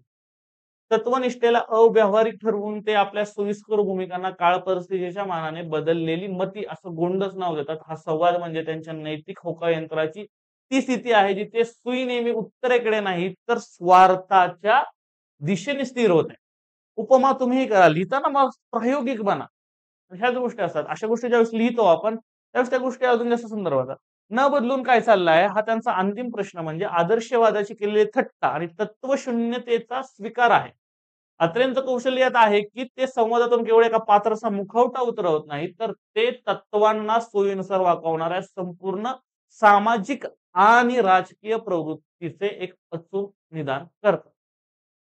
आपण खाली जाऊया त्यावेळेस तेच क्लिअरली दिसून येईल. नाट्य संदर्भात तो आहेच, ते कशाविषयी बोलतात, आशय सौंदर्य आहे, वाच्यार्थात तो डायरेक्टली तोच येतो, की काळ बदललेला आहे, कायदे बदललेले आहेत, सगळ्याच गोष्टी बदललेल्या आहेत. बदलल्या परिस्थितीनुसार आम्ही देखील आमची बुद्धी किंवा विचारसरणी बदलत आहोत. कारण बदलून या जगात काय फायदा होत नाही. अशी व्यावहारिक गोष्ट आहे. परंतु ज्यावेळेस आपण लक्ष्यार्थ पाहायला लागतो, त्यावेळेस आपल्याला कळायला लागतं, की मती बदलली या वाक्प्रचाराचा अर्थ बुद्धी विकसित झाली असा नसून किंवा विचार अधिक प्रगल्भ झालेत असा नाहीये. तर त्याचा असा आहे, की आम्ही बदललेत आमच्या सोयीनुसार, सर्व मतितार्थानुसार या सगळ्या गोष्टी. असा एक प्रकारचा आहे, की भूमिका आम्ही बदलली आणि हा तत्वनिष्ठेचा पराभव आहे. अशा दृष्टीने या गोष्टी येतात. तर व्यावहारिकता नावाचा जो ढोंगीपणा आहे, हा याच्यातून एक विषय विचार सौंदर्य निघून येतो आणि पुन्हा त्याच्यातला भावार्थ आपण काय काढतो, की एक एक डायरेक्टली एक असतं, कॉन्फ्लिक्ट असतं. गेल्या रससवादामध्ये कसं एक कॉन्फ्लिक्ट होतं, तसं इथे एक आहे, की तत्वनिष्ठा महत्वाची आहे का एखादी गोष्टी समोर सोयीस्करता जे असते, ही सोय महत्वाची आहे का तत्व महत्वाचे ते दिसतं. आणि राव बहादूरांचं जे नेतृत्व आहे त्या नेतृत्वाचा गेल्यास आपण उपहास पाहिला. इथे क्लिअरली विडंबन दिसतं. या सगळ्या गोष्टी इथं आहेत. आणि त्यानंतर भाषेच्या बाबतीत तेच आहे, की भाषा खूप सहज होती, सोपी होती. त्याच्यामुळे इतकं काही नसतं. शब्दांची निवडही आहे. त्याच्यामध्ये एकच शब्द थोडासा एक्स्ट्रा वापरलेला तो होता मती बदललेली. बाकी क्लिअरच आहे. आणि पुढे उपहास काय आहे शेवटाला, की न बदलून काय चाललं आहे. याचा अर्थ तो जो प्रश्न आहे, तो नेमका प्रश्न कोणाला विचारताय? स्वतःला विचारताय, स्वतःच्या आकलनाला विचारतायत. एक उपहासकारांची, आत्रेंची एक स्टाईल तुम्ही जाणून घ्या तुमच्या शब्दांमधून, या रसद्वाराच्या प्रश्नांमधून तुम्हाला कळून येईल, की ते जातायत कसं. ओव्हरऑल प्रश्न विचारले कसे जातायत आणि त्या प्रश्नांमध्ये क्वेशन्स मार्क बघा. क्वेशन मार्क्सचे 2 प्रश्न होते. तर हाही पुन्हा झालं. अजून एक प्रश्न, की अंधश्रद्धेवर पडल्या-पडल्या आम्ही मनातल्या मनात नमस्कार घातले न काय थोडे तोडके घातले नाही बरं का. चांगले 1000 नमस्कार घातले 1000. पण आपले ते अगदी मनातल्या मनात. तर हा संवादही पुन्हा लगेच कळतं, की सोयीस्कर श्रद्धा कोणाची असावं? पुन्हा तेच आहे, की राव बहादुरांचाच आहे. आणि याच्या वेळेस तुम्ही थोडंसं पहा याच्या संपूर्ण याच्यामध्ये आता वाच्यार्थ नाट्य संदर्भ पहा, की अशोक बागेमध्ये ज्यावेळेस ते वनभोजनाला जातात त्याच वेळेस हा संवाद घडतो. आणि वाच्यार्थामध्ये डायरेक्ट क्लिअरली आपल्याला कळतंय, की मी आजारपणामुळे अंथरुणाला खिळून होतो तेव्हा देखील मी माझा नियम मोडला नाही. मी थोडे-थोडे केले तब्बल 1000 नमस्कार घातले. ते सर्व मी अंथरुणावर पडून मनातल्या मनात घातले. याच्यामधला एक विनोद समजून घ्या, की मी आजारी होतो मनातल्या मनात नमस्कार घातले. हे शारीरिकरित्या घालायचे जे नमस्कार होते ते मनातल्या मनात घालतंय कॅरेक्टर. समजून घ्या, की साष्टांग नमस्काराचा अर्थ काय आणि त्या सगळ्या गोष्टी त्यातून अर्थ समजून घ्या, की एक विडंबन केलं एखाद्याच्या कर्मकांडाचे, की मी जेवण केलं मनातल्या मनात, मी अभ्यास केला मनातल्याच्या मनात, त्या टाइपचे एक अंडरस्टँडिंग घ्या ना तुम्ही या विषयाच्या बाबतीत. ही गोष्ट कळून टाका. पहिली गोष्ट विचार सौंदर्य तेच आहे. कर्मकांडाचं एक विडंबन दिसून येतं. जी दांभिकता आहे, की सोयीस्कर श्रद्धा आहे, त्याचं एक मानसशास्त्र, की मनातल्या मनात मी नमस्कार घातले. समाजाची ही दांभिकता आपल्यासमोर क्लिअरपणे उभी होते आणि एक आत्मवंचना याच्यामध्ये क्लिअर राव बहादुरांचं जे संपूर्ण कॅरेक्टर आहे, ते कॅरेक्टरच बिल्टअप असं झालेलं आहे, की त्याच्यामध्ये स्वतःविषयी, कर्मकांडाविषयी आणि एक छानदिष्टपणा वेगळ्या प्रकारचा तो क्लिअरली दिसून येतो. बरं विनोदाची निर्मिती कशी होते? कल्पनेचा प्रचंड महाअतिरेक क्लिअरली दिसून येतो, की मी हजारिक सगळ्या गोष्टी मनातल्या मनात 1000 वेळा साष्टांग नमस्कार घावला आणि तोच आहे. बरं एखादी गोष्टीच काय की रिअल भावना आपण बघायची एखादी गोष्ट वागल्यावर लगेच कळतं एखादी गोष्ट आपण ऐकली, की अरे याच्यात बडाई मारतोय. त्याच गोष्टी इथं जाणवायला लागतात. आणि पुन्हा अत्रेंचं वैशिष्ट्य संवादांमध्ये प्रश्नार्थक रचना, कारण ते संवाद पात्र एकमेकांशी बोलत असतात आणि आपण कित्येक वेळा पाहिले, की अत्रेंची नाटकं ही संवाद प्रधान असतात. त्यामुळे प्रश्नार्थक रचना खूप वेळा ठिकाणी आपल्याला दिसते. हे रसस्वादाचे प्रश्न होते. ओव्हरऑल आपण थोडंसं काही गोष्टी खूप डिटेलमध्ये पाहिले, काही खूप घाईमध्ये पाहिले. तर आपण आता थोडंसं पुढे जाऊन अत्रेंविषयी थोडंसं एक छोटीशी नोट पाहणार आहोत या नोटमधून. अत्रेंविषयीची नोट म्हणजे याच्यामध्ये आपल्याला अत्रे नेमके पेपरच्या दृष्टीने आपल्याला काय महत्त्वाचे पॉइंटर्स आहेत ते आपण जाणून घेऊ यातून.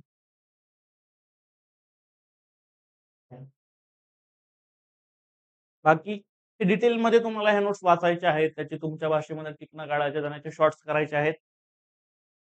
हे तर काम तुम्हाला करायचंच आहे. 1933 ला आपण आलं होतं. हे पुस्तक बरोबर आहे. आता हे ते युगप्रवर्तक होते. त्याच्यानंतर मराठामध्ये त्यांनी लिहिलं होतं. हे त्याचं हे झालं.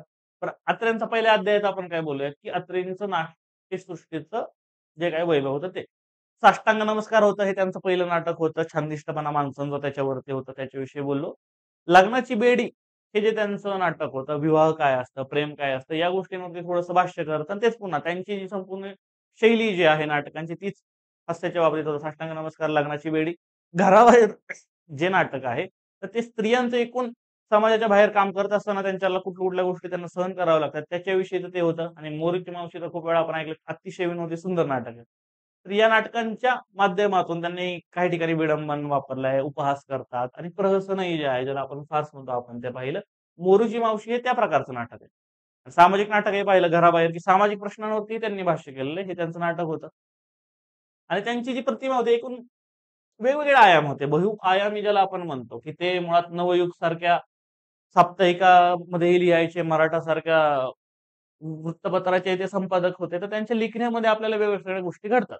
आता अत्रेंच्या आधी रंगभूमी कशी होती? आपण पाहिलं खाडिलकर होते, ज्यांचं कीचकवध खूप प्रसिद्ध आहे. त्याच्यानंतर राम गणेश गडकरी यांचं एकच प्याला होतं. कोलटकरही होते. इतके सगळे लिहायचे लोकं.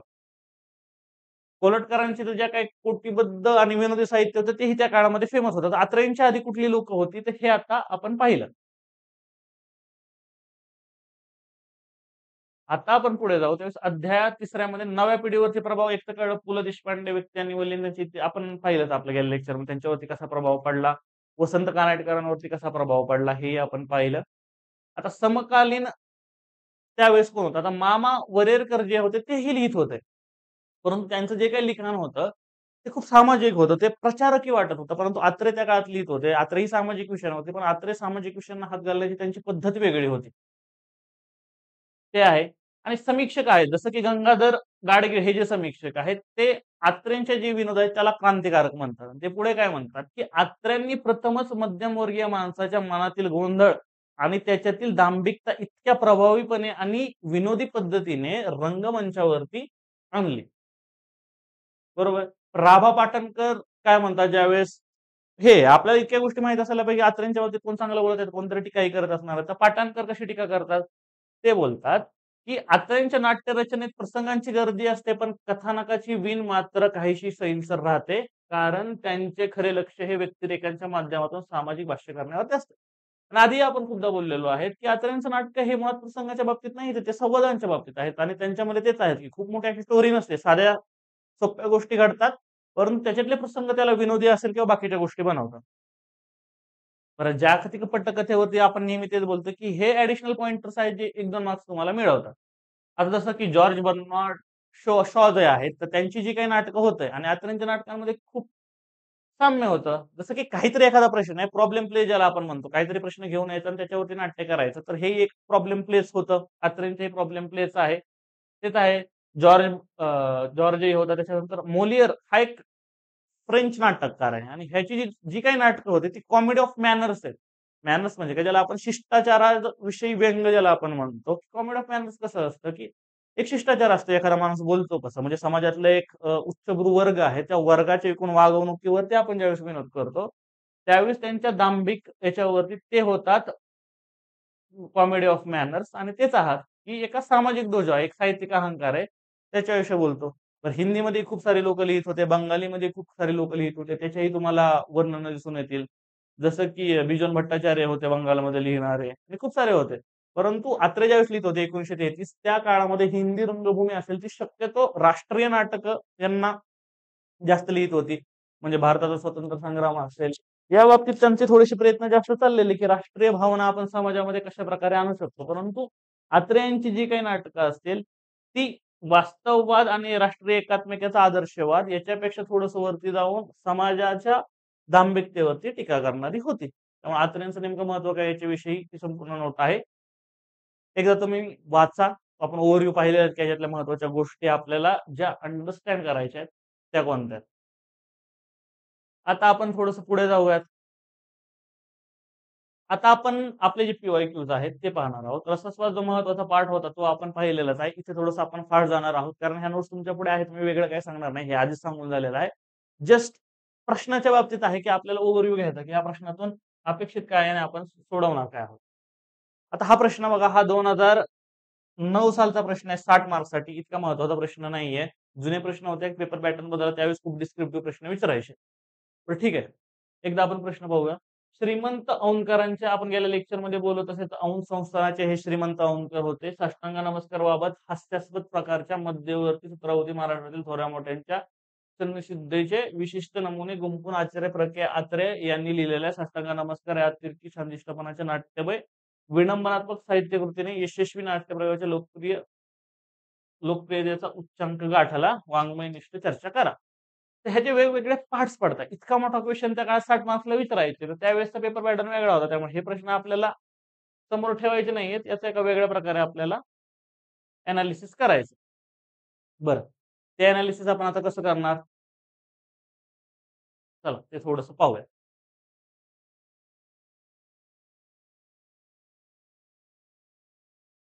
पहिली गोष्ट याच्यामध्ये काय येते, की औंधकर जे आहेत, यांचं संपूर्ण लिखाण त्यांनी कसं लिहिलंय? ते महत्वाचं ठरतं. की औंधकर कोण होते? संस्थानिक होते, ज्यांचा सूर्यनमस्कार होता त्यांनी संपूर्ण राष्ट्रभर प्रचार केला आणि सगळीकडे त्या काळात त्यांचाच वारा असल्यासारखं होतं. तर ते वास्तव काय होतं, की औंधकरांचा प्रचार काय होता?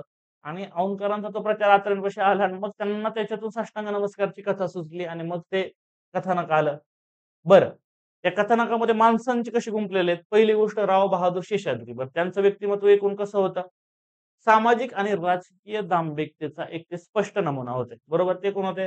राव बहादूर. नमस्कारांना इतके महत्व. बरं भद्राई भाटकर हे व्यक्तिमत्व कसं होतं? ते साहित्यिक आणि बौद्धिक दांभिकतेचा एक नमुना होता. बरं हेही झालं. अजून छानदिष्ट कॅरेक्टर कसं होतं? ते आहे सिद्धेश्वर. सुशिक्षित पिढी असूनही दैववादावरती इतका विश्वास असणारा त्याचा ते नमुना झाला सिद्धेश्वर. आपल्याला एक एक पात्र ज्यावेळेस संपूर्ण प्रश्नाची अपेक्षा काय होते, की पहिली गोष्ट काय की औंधकरांचा प्रचार काय तो आपण डील करा. त्याच्यानंतर की कथानकाची गुंफण कशी होते, की श्रद्धा एकेकाची कशी होती त्याचे आपण नमुने पाहिले. ते पाहिल्यानंतर आपल्याला वाङ्मयीन चिकित्सा कशाची करायची? विडंबनात्मक साहित्य कृती. आता एखाद्या गोष्टीचं विडंबन करतोय आपण, तर पहिली गोष्ट आपण काय करतो? अतिरेकी संदिष्टपणा कसा आहे ते पाहिलं. विडंबनात्मक काय? की टीका आहे. जसं की भद्रावळीच्या वागण्यावरती असेल, शंतनूच्या वागण्यावरती अत्रेंचा विनोद टीका करतो.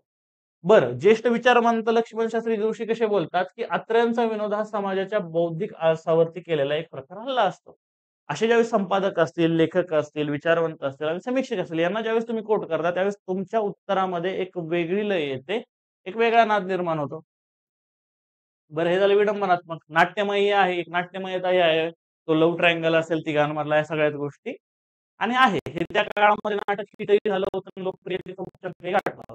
की आपल्याला जो समोर प्रश्न आहे, त्या प्रश्नाला आपण मोडून त्याचे पार्ट्स बनवतो. कारण 60 मार्क्सच्या क्वेश्चनसाठी अशा प्रकारे उत्तर लिहायचे होते. हा थोडासा एक आउटडेटेड प्रश्न आहे, परंतु आपल्या ह्याच्यामध्ये होता आणि पुन्हा कधी विचारला जाऊ शकतो, की नाही याच्याविषयी आपल्याला काही खात्री नाही, परंतु आपण पाहिलेला बरा म्हणून होता. हा जो प्रश्न आहे हा सगळीकडे या गोष्टी सारख्याच जाणार. जसे की हा प्रश्न काय की साष्टांग नमस्कारामधील विविध विनोद रूपांचा परामर्श घ्या. एक्झॅक्टली आपण आधी पाहिलं एक तर प्रश्न विनोदांवरती आहेत, एक तर प्रश्न रंगभूमीवरती आहेत आणि परत तेच रंगभूमीमध्ये ते प्रायोगिक हे आहे आणि व्यावसायिक आहे ते कसं आहे आणि विनोदांच्या बाबतीतही पात्रांमधून विनोद कसे येतात किंवा पात्रांचा जे छान दिष्टपणा त्याच्यावरती प्रश्न होता. पहिलावाला जो प्रश्न होता तो थोडा क्लबी होता. आता थोडंसं विनोदांवरती क्लिअरली प्रश्न. आता विनोद कसा आहे त्याचा आपल्याला एक प्रस्तावना लिहायची असेल आणि इथे प्रस्तावना बघा. या प्रश्नासाठी आपण प्रस्तावना कशी लिहिलेली? की विनोद हे दुधारी शस्त्र आहे. त्याची एक पाते मनोरंजनाच्या मुलायम रेशमाची कापणी करते, तर दुसरे पाते समाजाच्या दांभिकतेवर शस्त्रक्रियेसाठी आवश्यक असलेले भेदक घाव घालते. असे शब्द उपमा ज्यावेळेस तुम्ही तुमच्या लिखाणामध्ये येतात, त्यावेळेस गोष्टींची जी प्रखरता असते ते वेगळ्या प्रकारे जाणवायला लागते.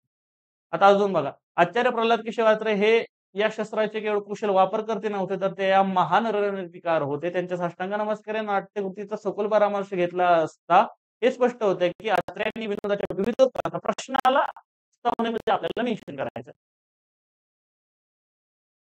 उलट त्यांनी प्रत्येक विनोदरूपाची निवड ही विशिष्ट कार्यात्मक क्षमतेनुसार केली आहे, जेणेकरून नाटकाचा मूळ उद्देश म्हणजे तत्कालीन समाजाच्या वैचारिक आणि नैतिक अधःपतन त्याच्यावरती एक शक्तिशाली प्रहार करणं इतकं व्हावं, की आपण समीक्षकाला क्लिअरली ह्या गोष्टी सांगतोय, की एकूण या संपूर्ण नाटकामध्ये की गोष्टी कशा आहेत, ती कुठली विनोद रूपं कशी वापरलेली आहेत. ठीक आहे, थोडंसं पुढे जाऊन आपण पाहूयात. आता विनोद रूपांचा ज्यावेळेस आपण सविस्तर परामर्श घेऊयात, त्याच्यामध्ये कशी वेगवेगळी विनोद रूपं आहेत. आता हे बघा प्रहसन, प्रहसन आपण आधीच पाहिलेलं आहे गेल्या लेक्चर म्हणजे प्रहसन काय असतं. कुठे आपल्याला प्रहसन जाणवतं? ज्यावेळेस सिद्धेश्वर शनिग्रहाचं कारण सांगून नमस्कार टाळण्याचा प्रयत्न करतो. ते थोडं त्याचं जे काही ॲब्सर्ड वागणं आहे, ते वागणं एकूण प्रहसन आहे, की ज्यावेळेस तो सुरुवातीला पहिल्या अंकामध्ये त्यावेळेस नमस्कार करायचे असतात. म्हणतो शनीची माझ्यावरती वक्रदृष्टी आहे. तर जो प्रसंग आहे त्याच्यामध्ये आपल्याला प्रहसन दिसतो. बरं विडंबन नाट्य आपल्याला कुठं दिसतं? आठवा बरं तुम्ही. मुळात रामचंद्र शेषाद्री यांचं संपूर्ण जे काय आहे नमस्काराच्या बाबतीत जे काही त्या गोष्टी बोलतात त्यात आपल्याला क्लिअरली दिसून येतं की तिथे विडंबना आहे. ते झालं. तर स्वभाव विनोद सगळ्यात मोठा आहे. भद्रायू सगळ्यात सर्वश्रेष्ठ उदाहरण आहे. स्वभाव विनोद काव्याला इतकं महत्त्व देणारा इतका तिरकी माणूस त्याचे संपूर्ण विनोद हे तिथे आपल्याला जाणवते. शाब्दिक विनोदही आहेत. त्यामुळे या सगळ्या गोष्टी इथे आपल्याला जाणवायला लागतात. पुढे सर्व रूपांचा समन्वय आणि परिणाम प्रकाश संपूर्ण प्रश्नाची जी काही अपेक्षा असते त्यातून जे काही गोष्टीची मागणी असते ती गोष्टीची मागणी आपण पूर्ण करण्याचा प्रयत्न करतो. पुढील प्रश्नाकडे आपण वळूयात.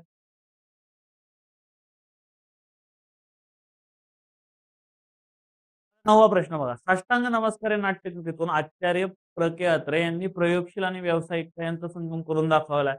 याच्यामध्ये आपल्याला सुरुवातीला तेच सांगावं लागेल, की प्रयोगशीलता त्यांच्या नाटकातून कशी दिसून येते. पहिली गोष्ट विषयाचं धाडस आहे, रचनेचं वेगळेपण आहे आणि पात्र निर्मिती ज्यांची आहे त्याच्यामध्ये एक वेगळ्या प्रकारचं नाविन्य ते दिसतं आपल्याला. आणि बरं ठीक आहे, हे प्रयोगशीलतेबाबत बघितलं. व्यावसायिकता काय? एक अप्रतिहत विनोद म्हणजे काय, की जे काही विनोद आहेत ते सुलभ आहेत, बौद्धिक आहेत आणि स्वभाव विनोद आहेत आणि त्याच्यामध्ये समाजाचं एक प्रतिबिंब दिसून येतं. पुढे आपण पाहूयात की इतकंच नाहीये, परंतु या सगळ्या गोष्टी आहेत. ईशंतचं जे वागणं असेल, भद्रावतीचं जे वागणं असेल, या सगळ्या कॅरेक्टर्सच्या वागण्या बोलण्यामधून एक रंगमंचीय जे कौशल्य असतं, त्यांच्या शाब्दिकता कौशल्य असेल, तर रंगमंचामध्ये त्यांच्या संवादामधून एक सौंदर्य निर्माण होतं आणि ते थोड्याशा व्यावसायिक गोष्टी झाल्या. थोडक्यात असं जर आपण रायटर तुम्ही काय प्रवाहांचा system, हेच आपल्याला सांगायचं आहे. हे नाटक व्यावसायिकता आहेच आहे, परंतु ते प्रगतशीलही आहे आणि ह्या दोन्ही गोष्टींचा एक संतुलित दृष्टिकोन आपण इथे मांडतो, की त्याच्यामध्ये वेगळ्या विषयांनाही त्यांनी हात घातलेला आहे, परंतु तितक्या वेळेस ते तितकेच तोडीने व्यावसायिक आहे आणि अशा प्रकारे आपण एक समारोप करतो. आता आपण ज्यावेळेस समारोप बघूयात, की साष्टांग नमस्कार हे नाटक नाही तर ते एक जाहीरनामा आहे. या नाटकाने सिद्ध केले, की कलात्मक धाडस आणि व्यावसायिक यश यशस्वी नसून ते एकाच नाण्याच्या दोन बाजू असू शकतात. अत्र्यांनी प्रयोगशीलता आणि व्यावसायिकता यांचा जो यशस्वी संगम घडवून आणला, त्याने मराठी रंगभूमीला एक नवी दिशा आणि नवा आत्मविश्वास दिला. या संगमातून केवळ एक यशस्वी नाटक जन्माला आले नाही, तर भविष्यातील अनेक नाटककारांसाठी एक नवे तीर्थक्षेत्र निर्माण झाले. जिथे कलेची शुद्धता आणि प्रेक्षकांची लोकप्रियता यांचा मेळ घालणं शक्य आहे, हे सिद्ध झालं. साष्टांग नमस्कारने मराठी रंगभूमीला एक यशस्वी नाटक नाही दिले, तर तिला जिवंत राहण्यासाठी आणि भविष्यात भरभराट करण्यासाठी एक नवा चिरंतन मार्ग दाखवला.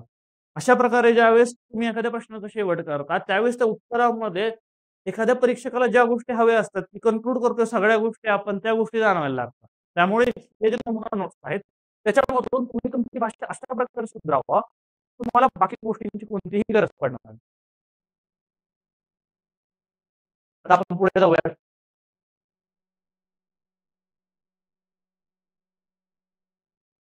आता हा प्रश्न. साष्टांग नमस्कार या नाटकाने मराठी विनोद नाट्याला बहुमुखी आणि बहुरंगी बनवलंय असं एक विधान आहे. आता बहुमुखी आणि बहुरंगी याचा अर्थ आपल्याला अनेक मुख जे आहेत त्या नाटकाचे ते पाहावं लागेल. आता विनोदाचे बहुमुखी स्वरूप जसं काय आहे, विनोद कुठकुठले आहेत? काही ठिकाणी टीकेचं मुख आहे. बहुमुख कुठलं आहे? टीकेचं मुख आहे. कसर टीका आहे. नमस्कारांच्या बाबतीत, ग्रहताऱ्यांच्या बाबतीत आणि काव्य, कथा, कवितेचा एक उन्माद त्याच्या बाबतीत कसर टीका आढळते. पुढे आपल्याला चिंतनाचं जे मुख आहे त्याच्यामध्ये आपल्याला क्लिअरली दिसून येतं. की केवळ याच्यामध्ये काही चिंतन आहे काय, की कर्मकांड असेल, श्रद्धा असेल, त्याच्यामध्येही आपल्याला एका प्रकारचं चिंतन दिसून होतं, की जे नातं आहे शब्द, कृती, जीवन, कला प्रत्येक गोष्टीवरती कलेसाठी कला, की जीवनात कविता महत्त्वाची, कथा प्रत्येक गोष्टीवरती एक वेगळ्या प्रकारचं चिंतन दिसतं. अजून त्याच्यामध्ये एक स्वभाव दर्शनाचंही मुख आहे. स्वभाव दर्शनाचं मुख म्हणजे काय? प्रत्येक माणसाचा वेगळं जितके 8-9 कॅरेक्टर्स आहेत, त्या प्रत्येक पात्रांचा एक वेगळा स्वभाव आहे आणि त्या वेगळ्या स्वभावाचं आपल्याला दर्शन घडतं. बरं त्याच्यामध्ये जे निखळ विनोद आहे, ज्याच्यामध्ये शारीरिक त्याचा व्यंगाचा कोणताही अंग नाही, असे जे विनोद आहेत, ते मनोरंजनाचं एक मुख बनतात. बरं, विनोदाचं जसे भूमुख होते, तसे त्याचे भूरंगही होते. आता ते भूरंग कुठले होते? पहिलं होतं, की त्याच्यामध्ये प्रहसन जे आहे, त्याचा एक भडक रंग आहे. जसं की शनी ज्यावेळेस बोलतो, शिंदे जे काही वाक्य असेल, की प्रहसन फार दिसून येतो आपल्याला. पुढे विडंबना आहे, विडंबनाचा गावभागापर्यंत संपूर्ण कॅरेक्टर्समध्ये आपण सगळ्या प्रश्नांमध्ये पाहतो. त्याच गोष्टी ते रिपीट होतात. इथे कसं आहे, विडंबनाचा उपरोधिक रंग दिसून येतो. स्वभाव विनोदाचाही सखोल रंग आणि शाब्दिक जे विनोदक आहेत त्याच्या छट्टेचाही एक रंग आपल्याला दिसूनच येतो. एक चटपटीचा शाब्दिक विनोदाचा रंगही आपल्याला सापडून येतो. तर शब्दाची डिमांड ओळखा, प्रश्नाची डिमांड ओळखा, की ते बहुरंग आणि बहुमुख तर आपण आपल्या उत्तरांमधून त्या प्रकारच्या प्रश्नांना हँडल करायचं. इथे आपण त्याचा एक आदर्श नमुना पाहिला.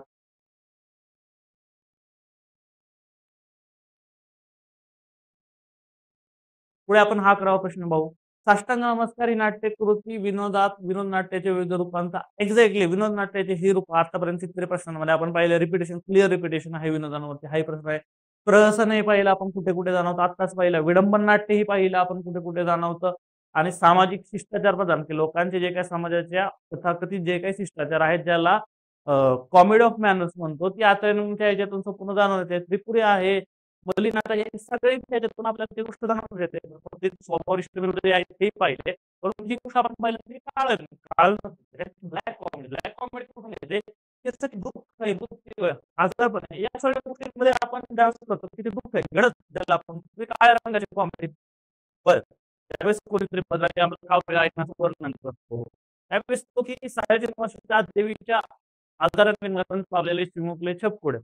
ज्यावेळेस श्रोत्यांना तो रडवलं-बिडवलं या सगळ्या गोष्टीचा त्या तिथे आपल्याला उल्लेख आढळतो. त्यावेळेस आपल्याला कळतंय की हे एक ट्रॅजिक कॉमेडी, दुःखात थोडीशी गडद कॉमेडी आहे आणि आता जे लोकं डार्क कॉमेडी करतात, आता तर त्या काळात कळायची ह्या गोष्टी आपल्याला कळायला लागतील. आणि एकूण त्याचा समारोप करायचा कसा, त्या सगळ्या गोष्टी आल्या. आता हा बघा 2016 साली 15 मार्चसाठी प्रश्न विचारलेला होता. तो प्रश्न असा होता, की नाटककार अत्रे यांनी मराठी रंगभूमीला जीवनदान दिले. आपल्या विनोदी व गंभीर नाटकांनी ती जिवंत ठेवली. आता परत तेच आहे, की रंगभूमीसाठी अत्रेंचं योगदान काय असे प्रश्न 2016 पासून आपल्याला विचारायला लागले. आणि इथेच कळून येईल, की ऐतिहासिक संदर्भ काय असेल, की जीवनदान कसे दिले? आधी काय नाटकं होती? आधी काय होते, की राष्ट्राभिमानी म्हणजे राष्ट्रीय एक देशसंबंधीची नाटकं होती, पुराणकथा, ऐतिहासिक कथा अशी नाटकं होती. आपण उदाहरणही पाहिले, खाडिलकर होते, रामगणेश गडकरी होते, संगीत नाट्यासाठी बालगंधर्वही होते. आणि अशा सगळ्या गोष्टींमध्ये मग अत्रे ज्यावेळेस आले, त्यावेळेस ते एक वेगळ्या प्रकारचा व्ह्यू घेऊन आले आणि तेच आहे. आधी काय होतं, विनोदाला संजीवनी दिली, व्यावसायिक यशाची नवे एक रक्त, एक नवी उमेद घेऊन आले, की प्रायोगिक बनूनही आपण व्यावसायिक बनू शकता. आणि पुढे मग तेच आहे, की ठीक आहे, ते प्रायोगिक बनले, परंतु रंगभूमीला त्यांनी जिवंत ठेवलं. बरं, अशी त्यांची वेगवेगळी नाटकं होती. त्या वेगवेगळ्या नाटकांचाही आपण रेफरन्स घेऊ शकतो. घराबाहेर हे नाटक आहे, जेही आपण आता पाहिलं. उद्याचा संसार, लग्नाची बेडी, की त्यांनी समाजाचे जे विषय होते, ज्याच्यावरती गंभीर नाटकं असूनही त्यांना व्यावसायिक बनवूनही त्याच्यावरती भाष्य केलं आणि रंगभूमीला एका वेगळ्या प्रकारे जिवंत ठेवण्याचा त्यांनी प्रयत्न केला. आता पुढचा प्रश्न पाहू, हा 2017 सालचा प्रश्न आहे, की हस्तशील मराठी रंगभूमी सलग मराठी रंगभूमीविषयी प्रश्न आला होता, की हस्तशील रंगभूमीला सावरून दाखवणारे लिखित विनोदी नाटक म्हणून या नाटकाचं सर्वेक्षण करा. तर विनोदी नाटकाचं सर्वेक्षण करायचं याचा अर्थ काय आहे, की या संपूर्ण नाटकामध्ये विनोद कसा आला हे करावं लागेल आपल्याला. तर विनोदाचा पाया कसा आहे? स्वभाव विनोद आहे ते. पुस्तक विनोद आहे तर शाब्दिक विनोदही आहेत, जे आपल्याला सापडून येतात. त्याची उदाहरणं जसं की शंतनू उद्या हे नाव ऐकलं तर वाटतं हे भद्रायू हे कटिंग होता. ते शाब्दिक विनोद आहेत, स्वभावनिष्ठ प्रसंग दाखवून ते केलेलेच आहे. परंतु ह्या नाटकाचा मुळात मुद्दा असा रंगभूमीच्या बाबतीत असा होता, की हे प्रेक्षकांशी तर जवळीक होतीच. परंतु अत्रे एक ब्रँड बनवून मनोरंजनाचं एक परिपूर्ण पॅकेजच होतं. अत्रेंचं संपूर्ण नाटक. त्याच्यामुळे ते मराठीच्या रंगभूमीवरती हास्यशीलही बनलं आणि तितकंच लोकप्रिय बनलं. बरं, सावरून धरणं काय असतं लोकप्रियतेला, की एक उपहास आहे ज्याला आपण सोशल सटायर म्हणतो. त्या गोष्टी तर आल्याच अत्रेंच्या लिखाणातून. परंतु एक यशस्वी समीकरण, की प्रयोगशीलही आहे आणि व्यावसायिक हा फॉर्म्युला जो आहे तो अत्रेंनी क्रॅक केलता. आणि त्यांच्या संपूर्ण नाटकामध्ये संवादांमधून विनोदाला त्यांनी केंद्रस्थानी ठेवलं होतं. त्याचा समारोप आहे तो आपण पाहू शकता. आता हा प्रश्न आहे 2018 साली साष्टांग नमस्कार या नाट्यकृतीद्वारे आचार्य अत्रे यांनी मानवी स्वभावातील विसंगती एक्झॅक्टली मानवी स्वभावातील विसंगती ज्यावेळेस आपल्याला सांगायचं असेल त्यावेळेस आपल्याला पात्रांविषयी अप्रत्यक्षरित्या बोलावंच लागतं. आणि इथेही तुम्ही पहा, राव बहादूर शेषाद्री हे पात्र कसं आहे? ज्ञानाचा तर राव आहे, परंतु अविचारीपणातील त्याचे इतके विसंगती आहे. बरोबर आहे, हे छानदिष्ट माणूस झाला.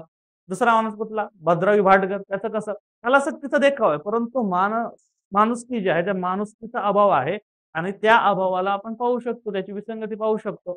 शंतनू कसा? विवेकी माणूस आहे, परंतु त्याचं अविवेकी सगळं जगच अविवेकी आहे. त्या अविवेकी जगामध्ये त्याची विसंगती कशात हे आपण पाहायला लागतो. विसंगती आता कशाला होतात? पहिली गोष्ट ते तर एक स्वचित्रण करतात, परंतु नाट्यीय स्वरूप ज्याला म्हणतो आपण, की ज्याला ड्रॅमॅटिक फायरिंग म्हणतो आपण त्याला, की त्याच्यातून ते प्रातिक संवादाद्वारे आणि नाटकीय उपरोधाद्वारे या सगळ्या गोष्टी बोलतात. पात्रांचे संवाद बघा, त्याच्यातून जे काही परिस्थिती निर्माण करतात त्याच्यातून आपल्याला क्लिअरली दिसून येतं, की एक उपरोध, एक उपहास आपल्याला त्यातून दिसून येतो. आता आपण त्याचा समारोप कशा प्रकारे करतो? आता हा 2019 सालचा प्रश्न. 19 साली 2 प्रश्न विचारले होते. त्यातला एक प्रश्न, की प्रख्यात यांच्यामधून दिसणाऱ्या विनोदी शैली. एक्झॅक्टली विनोदी शैली म्हणजे पुन्हा तेच आहे, की विनोदी शैली कशी आहे आपल्याला तेच बोलायचं. पुन्हा तेच, की उद्देशात्मक वेगळेपण म्हणजे मनोरंजनापलीकडेही ते सामाजिक भाष्य करतात. अंधश्रद्धेवरती बोलतात, देववादावरती बोलतात आणि स्रोतांचं वेगळेपण आहे, की शब्दनिष्ठेऐवजी स्वभावनिष्ठ विनोद. आता असं कसं झालं, की शब्दनिष्ठा काय असते, की शब्दांमधून येणारे विनोद आणि स्वभावांमध्ये येणारे विनोद. आधी आपल्यासमोर ते स्वभाव घुमतात त्या माणसाचा आणि त्याच्यावरती येतात स्वभावनिष्ठ विनोद आणि त्याला तेच बोलतो स्वभाव विसंगती ज्याला आपण बोलतो, की कॅरेक्टरमध्ये जितकी इन्कन्सिस्टन्सी आहे किंवा ज्याला आपण शब्दनिष्ठ म्हणतो, की वर्ड प्ले आपण करतो. शब्दांमध्ये ज्या सगळ्या गोष्टी करतो, त्या सगळ्या गोष्टी इथे दिसत येतात. बरं, अत्रेंच्या विनोदाचा अजून एक वेगळेपण आपल्याला जे करायचे स्वरूपात आहे. नर्मविनोद आहे ते उपवास आहे. म्हणजे काही ठिकाणी नॉर्मल नर्मविनोद ह्युमर दिसायला लागतं. पुढे ज्यावेळेस जायला लागतं त्याचाच तो उपहास बनवतात, त्याचंच ते विडंबन बनवतात आणि ह्या सगळ्या गोष्टी आपण डिटेलपणे पाहिलेल्या आहेतच. उपवास काय असतं, विडंबन काय असतं. आता भद्रावतीचंही पात्र बघा, सगळ्याच गोष्टी आहेत. अजून भाषेतही वेगळेपण येतं. शहरी आहे, आधुनिक आहे, काही ठिकाणी इंग्लिश शब्दही वापरलेले आहेत त्यांनी, की आपण हे वेगवेगळेपणा पाहतात आहे. तर कुठकुठलं वेगळेपण होतं त्यांच्यामध्ये. भाषेचं एक वेगळेपण होतं, बरोबर आहे. स्वरूपाचं वेगळेपण होतं. त्याच्यानंतर स्रोताचं वेगळेपण होतं आणि उद्देशात्मक वेगळेपण होतं, की त्यांचे संपूर्ण विनोद करण्यामागे काय उद्देश होतं तेही वेगळं आहे. आणि अशा प्रकारे आणि मग कला आणि व्यवसायाचा संगम कसा केला त्यांनी, तर या सगळ्या गोष्टी येतात आणि मग या सगळ्या गोष्टी आहेत या संपूर्ण याचा पाया.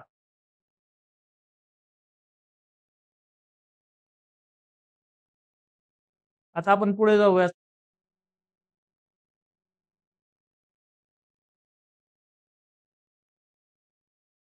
हा पहिला प्रश्न. हा 2019 सालचा प्रश्न. आचार्य त्यांची नाटके मराठी महत्त्व आहे. बरं, महिला पदगट आहे बरोबर आहे. कारण विषयातील क्रांती, कारण सामाजिक वास्तवाचं त्यांनी जे दिग्दर्शन केलं ते इतकं काळाच्या पुढं होतं, की आपल्याला वाटत नाही की 1930 हे नाटक होतं. बरोबर.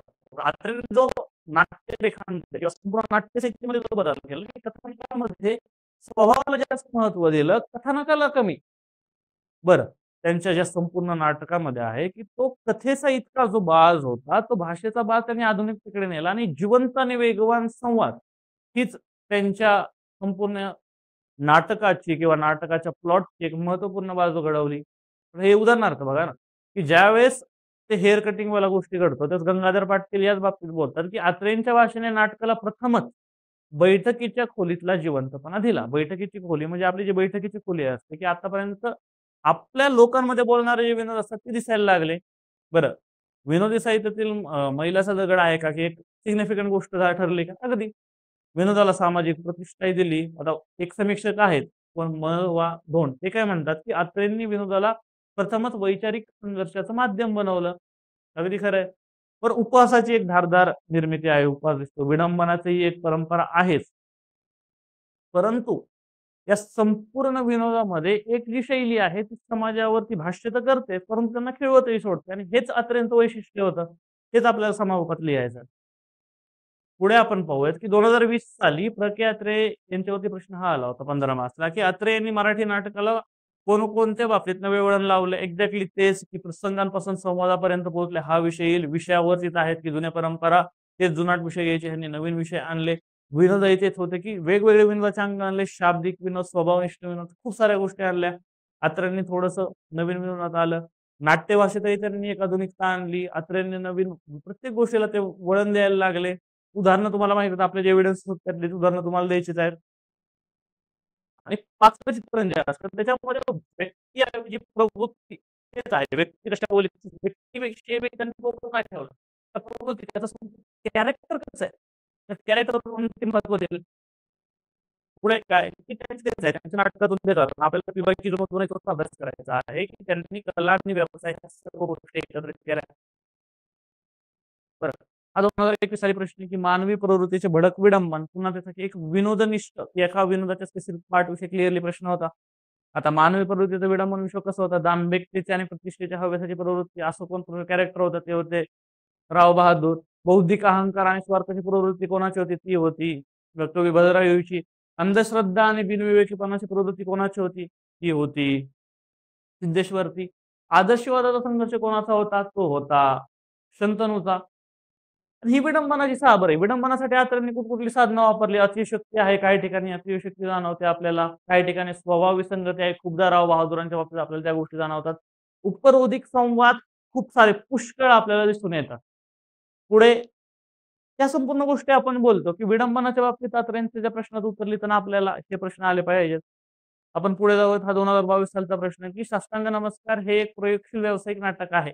पुन्हा तोच हा रिपीटेड क्वेश्चन आहे आणि हा आपण पाहिलेला आहे, की तो प्रयोगशील कसा आहे, विषय आहे, रचनेत बदल आहे, पात्र चित्रणात प्रयोगशीलता आहे. या सगळ्या गोष्टी हा एक रिपीटेड क्वेश्चन आहे, की इथे रिपिटेशन होतं ही गोष्ट आपल्याला कळून चुकते. बरं. नाटक व्यावसायिक कसं? प्रश्नाची जी डिमांड आहे त्यानुसार प्रयोगशील कसं, व्यावसायिक कसं त्याचा समन्वय साधावा लागेल. कसं विनोदाचा सामर्थ्य आहे, प्रेक्षकांशी जवळीक आहे, आधुनिक आणि धारदार संवाद ही सगळ्यात मोठी बाजू होती त्यांच्या नाटकाची आणि त्याचा समन्वय हे आपल्याला साधून नंतर मग समारोप करायचा असा प्रश्न होता. आता हा प्रश्न बघा 2023 साली. हाही पुन्हा तोच रिपीट विनोदांचे विशेष आता विनोद कुठले आहेत?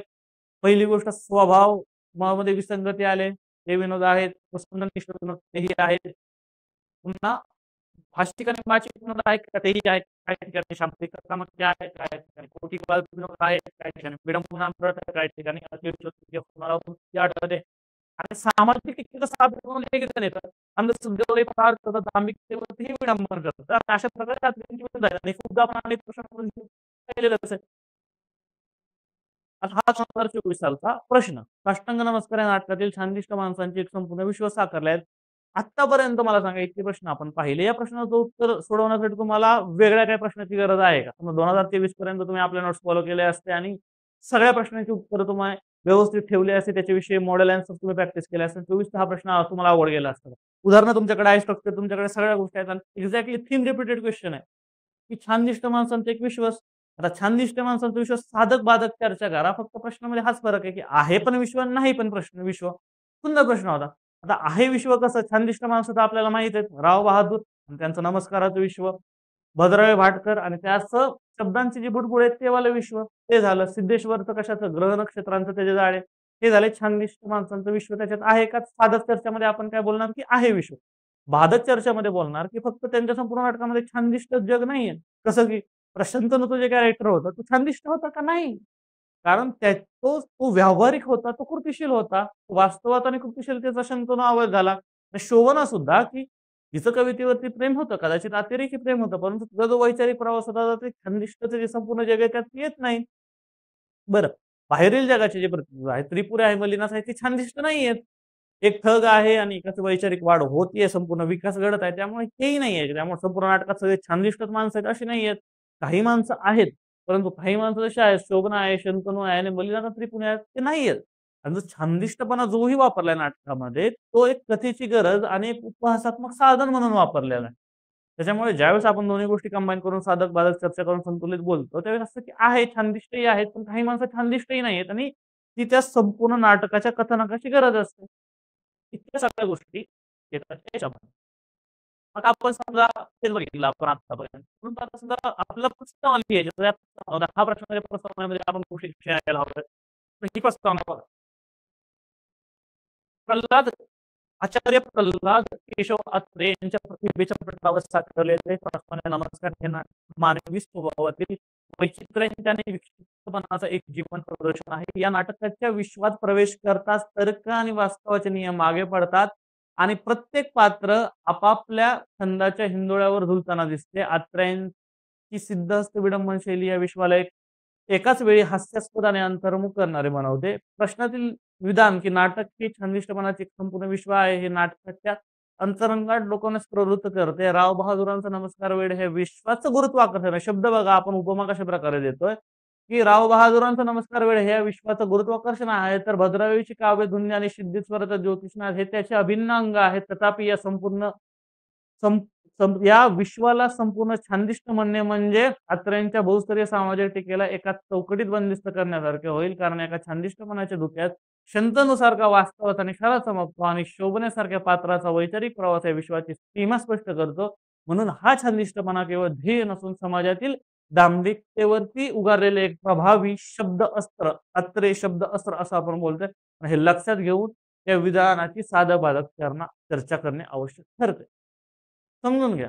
आपण पुढे काय बोलणार आहोत त्याचा एक ट्रेलर ज्यावेळेस प्रस्तावनेमध्ये येतो. कारण शक्यतो अजून इतके सारे पेपर वाचणं आता ते आपल्याविषयी आपण त्याच्याविषयी कमेंट करू शकत नाही. कोण किती वाचतं, आपण लिहिलेलं उत्तर हे माहीत नाही.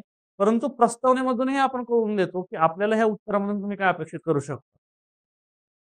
तर एकूण हे 2024 सालचा प्रश्न होता जो आपण पाहिला. पुढे नोट्समध्ये तुम्हाला काही महत्त्वाच्या लिंक्स मिळून जातील. सुरुवातीला आत्रेंविषयी एक थोडक्यात एक YouTubeमध्ये एक व्हिडिओ मिळाली. छान व्हिडिओ तुम्ही ती पाहू शकता.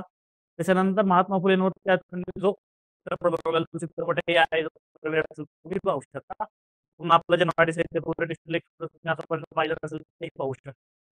थोडक्यात हेच बोलायचं होतं या संपूर्ण याच्यातून. की आतापर्यंत मी पण पाहिलं वेगवेगळ्या गोष्टी पाहिल्या. त्यातून एक गोष्ट आपल्याला प्रकर्षाने करून येते ती म्हणजे की साष्टांग नमस्कारामधले जे प्रश्न आहेत रिपिटेशन आहे, क्वेश्चन रिपिटेशन आहे. त्यामुळे अवघड आणि सोडवायला खूपच भयानक आहेत असे प्रश्न नाही. तर आज आपण त्याचे पी-वाय-क्यूज बघितलेले आहेत आणि गेल्या लेक्चरमध्ये आपण साष्टांग नमस्कारमध्ये आपल्यासाठी गरजेचं ते ज्या गोष्टी होत्या त्या सर्व गोष्टी आपण केलेल्या आहेत. आणि आपल्याला आपल्या परीक्षेच्या दृष्टिकोनातून या पुस्तकातून ज्या गोष्टी करायच्या होत्या आणि परीक्षेच्या दृष्टिकोनातून ज्या मार्किंगसाठी हे पुस्तक विचारलं जाते त्याच्यानुसार आपल्याला एवढ्याच गोष्टी गरजेच्या होत्या. बाजारामध्ये, मार्केटमध्ये इतक्या गोष्टी तुम्हाला मिळतील, त्या गोष्टींची आपल्याला काही गरज नाही. परीक्षेसाठी आपल्याला करायचं आहे इतक्या गोष्टी हे संपूर्ण नोट आणि ह्या नोटमधूनही तुम्हाला माहिती असायला हवं, की आपल्याला याच्यातूनही किती वापर करायचा आहे या संपूर्ण नोट्सचा. एकदा तुम्हाला हे संपूर्ण जे आपण 7 ते 21 चॅप्टरमध्ये तुम्हाला जे काही पी-वाय-क्यूज आहेत, ते संपूर्ण पी-वाय-क्यूज आणि त्याच्यातलं रसस्वाद सगळं तुम्हाला एकदा तुमच्या शब्दांमध्ये प्रत्येक प्रश्नाचं उत्तर 150 शब्दांमध्ये, 200-250 शब्दांमध्ये लिहू द्या. आपण त्याच्याविषयी बोललो, की कुठल्या प्रश्नासाठी किती शब्द पाहिजेत, तेही लेक्चर तुम्ही रिव्हिजिट करा, तुम्ही विसरले असाल तर. आणि तुम्हाला याच्यातून पी-वाय-क्यूज ह्या कंटिन्यू गोष्टी पाहायच्या आहेत. एकदा जर तुम्ही ह्या सर्व असं 5-6, 5-6, 7 ह्या गोष्टी तुम्ही एकदा पाहून झाल्या, त्याच्याविषयी उत्तरं लिहून झाले, तुम्ही कंटिन्यू रिव्हिजन करताय. नंतर तुम्हाला फक्त 12 पानं या नोट्समधले आहेत, तेवढीच इनफ आहे. तीच कंटिन्यू रिव्हिजन करायची. पात्र विसरायची नाहीयेत. पण त्यांचा एक ओव्हरव्ह्यू डोक्यात ठेवायचा आणि उत्तरांमध्ये आपण प्रश्नाला कसं डील केलं, त्या नोट्समधून आपण ते फक्त माहिती करून घ्यायचे. बस तुमचा हा विषय पूर्ण होईल. आता आपण पुढच्या लेक्चरमध्ये भेटूयात. त्यावेळेस आपण एक वेगळं पुस्तक घेऊन येऊयात. त्याच्यावरती चर्चा करूयात. बघूया त्याच्याविषयी आपण कसं समजून घेऊ शकतो. आता आपण 2 एक नाटक पाहिलेलं आहे. तर एक कादंबरी विषय आहेत. तो आपण पुढच्या भेटूयात. त्यावेळेस सरप्राईज असेल. त्याच्याविषयी नोट्स वगैरे सगळ्या तर आपण काही ती अपलोडेड आहे. काही प्रश्न असतील तर आम्हाला विचारा. तोपर्यंत जर आज मला वाटतं की आपण थांबूयात. पुन्हा भेटूयात. तोपर्यंत तुम्ही काळजी घ्या. भेटूयात. तुमचे जे काही शंका आहेत ते पुन्हा बोलतो वाटतं ते आम्हाला कळवा. भेटूयात पुन्हा. तोपर्यंत रिव्हिजन करा आणि सर्वात महत्त्वाची जी गोष्ट विसरायची नाहीये ती उत्तरं लिहीत राहा. उत्तरं लिहिण्याशिवाय या परीक्षेमध्ये काहीही होणार नाहीये. तो एक अल्टिमेट ओन्ली सोर्स आहे. तोच उपाय आहे. लिहा. चला तर भेटूया. काळजी घ्या.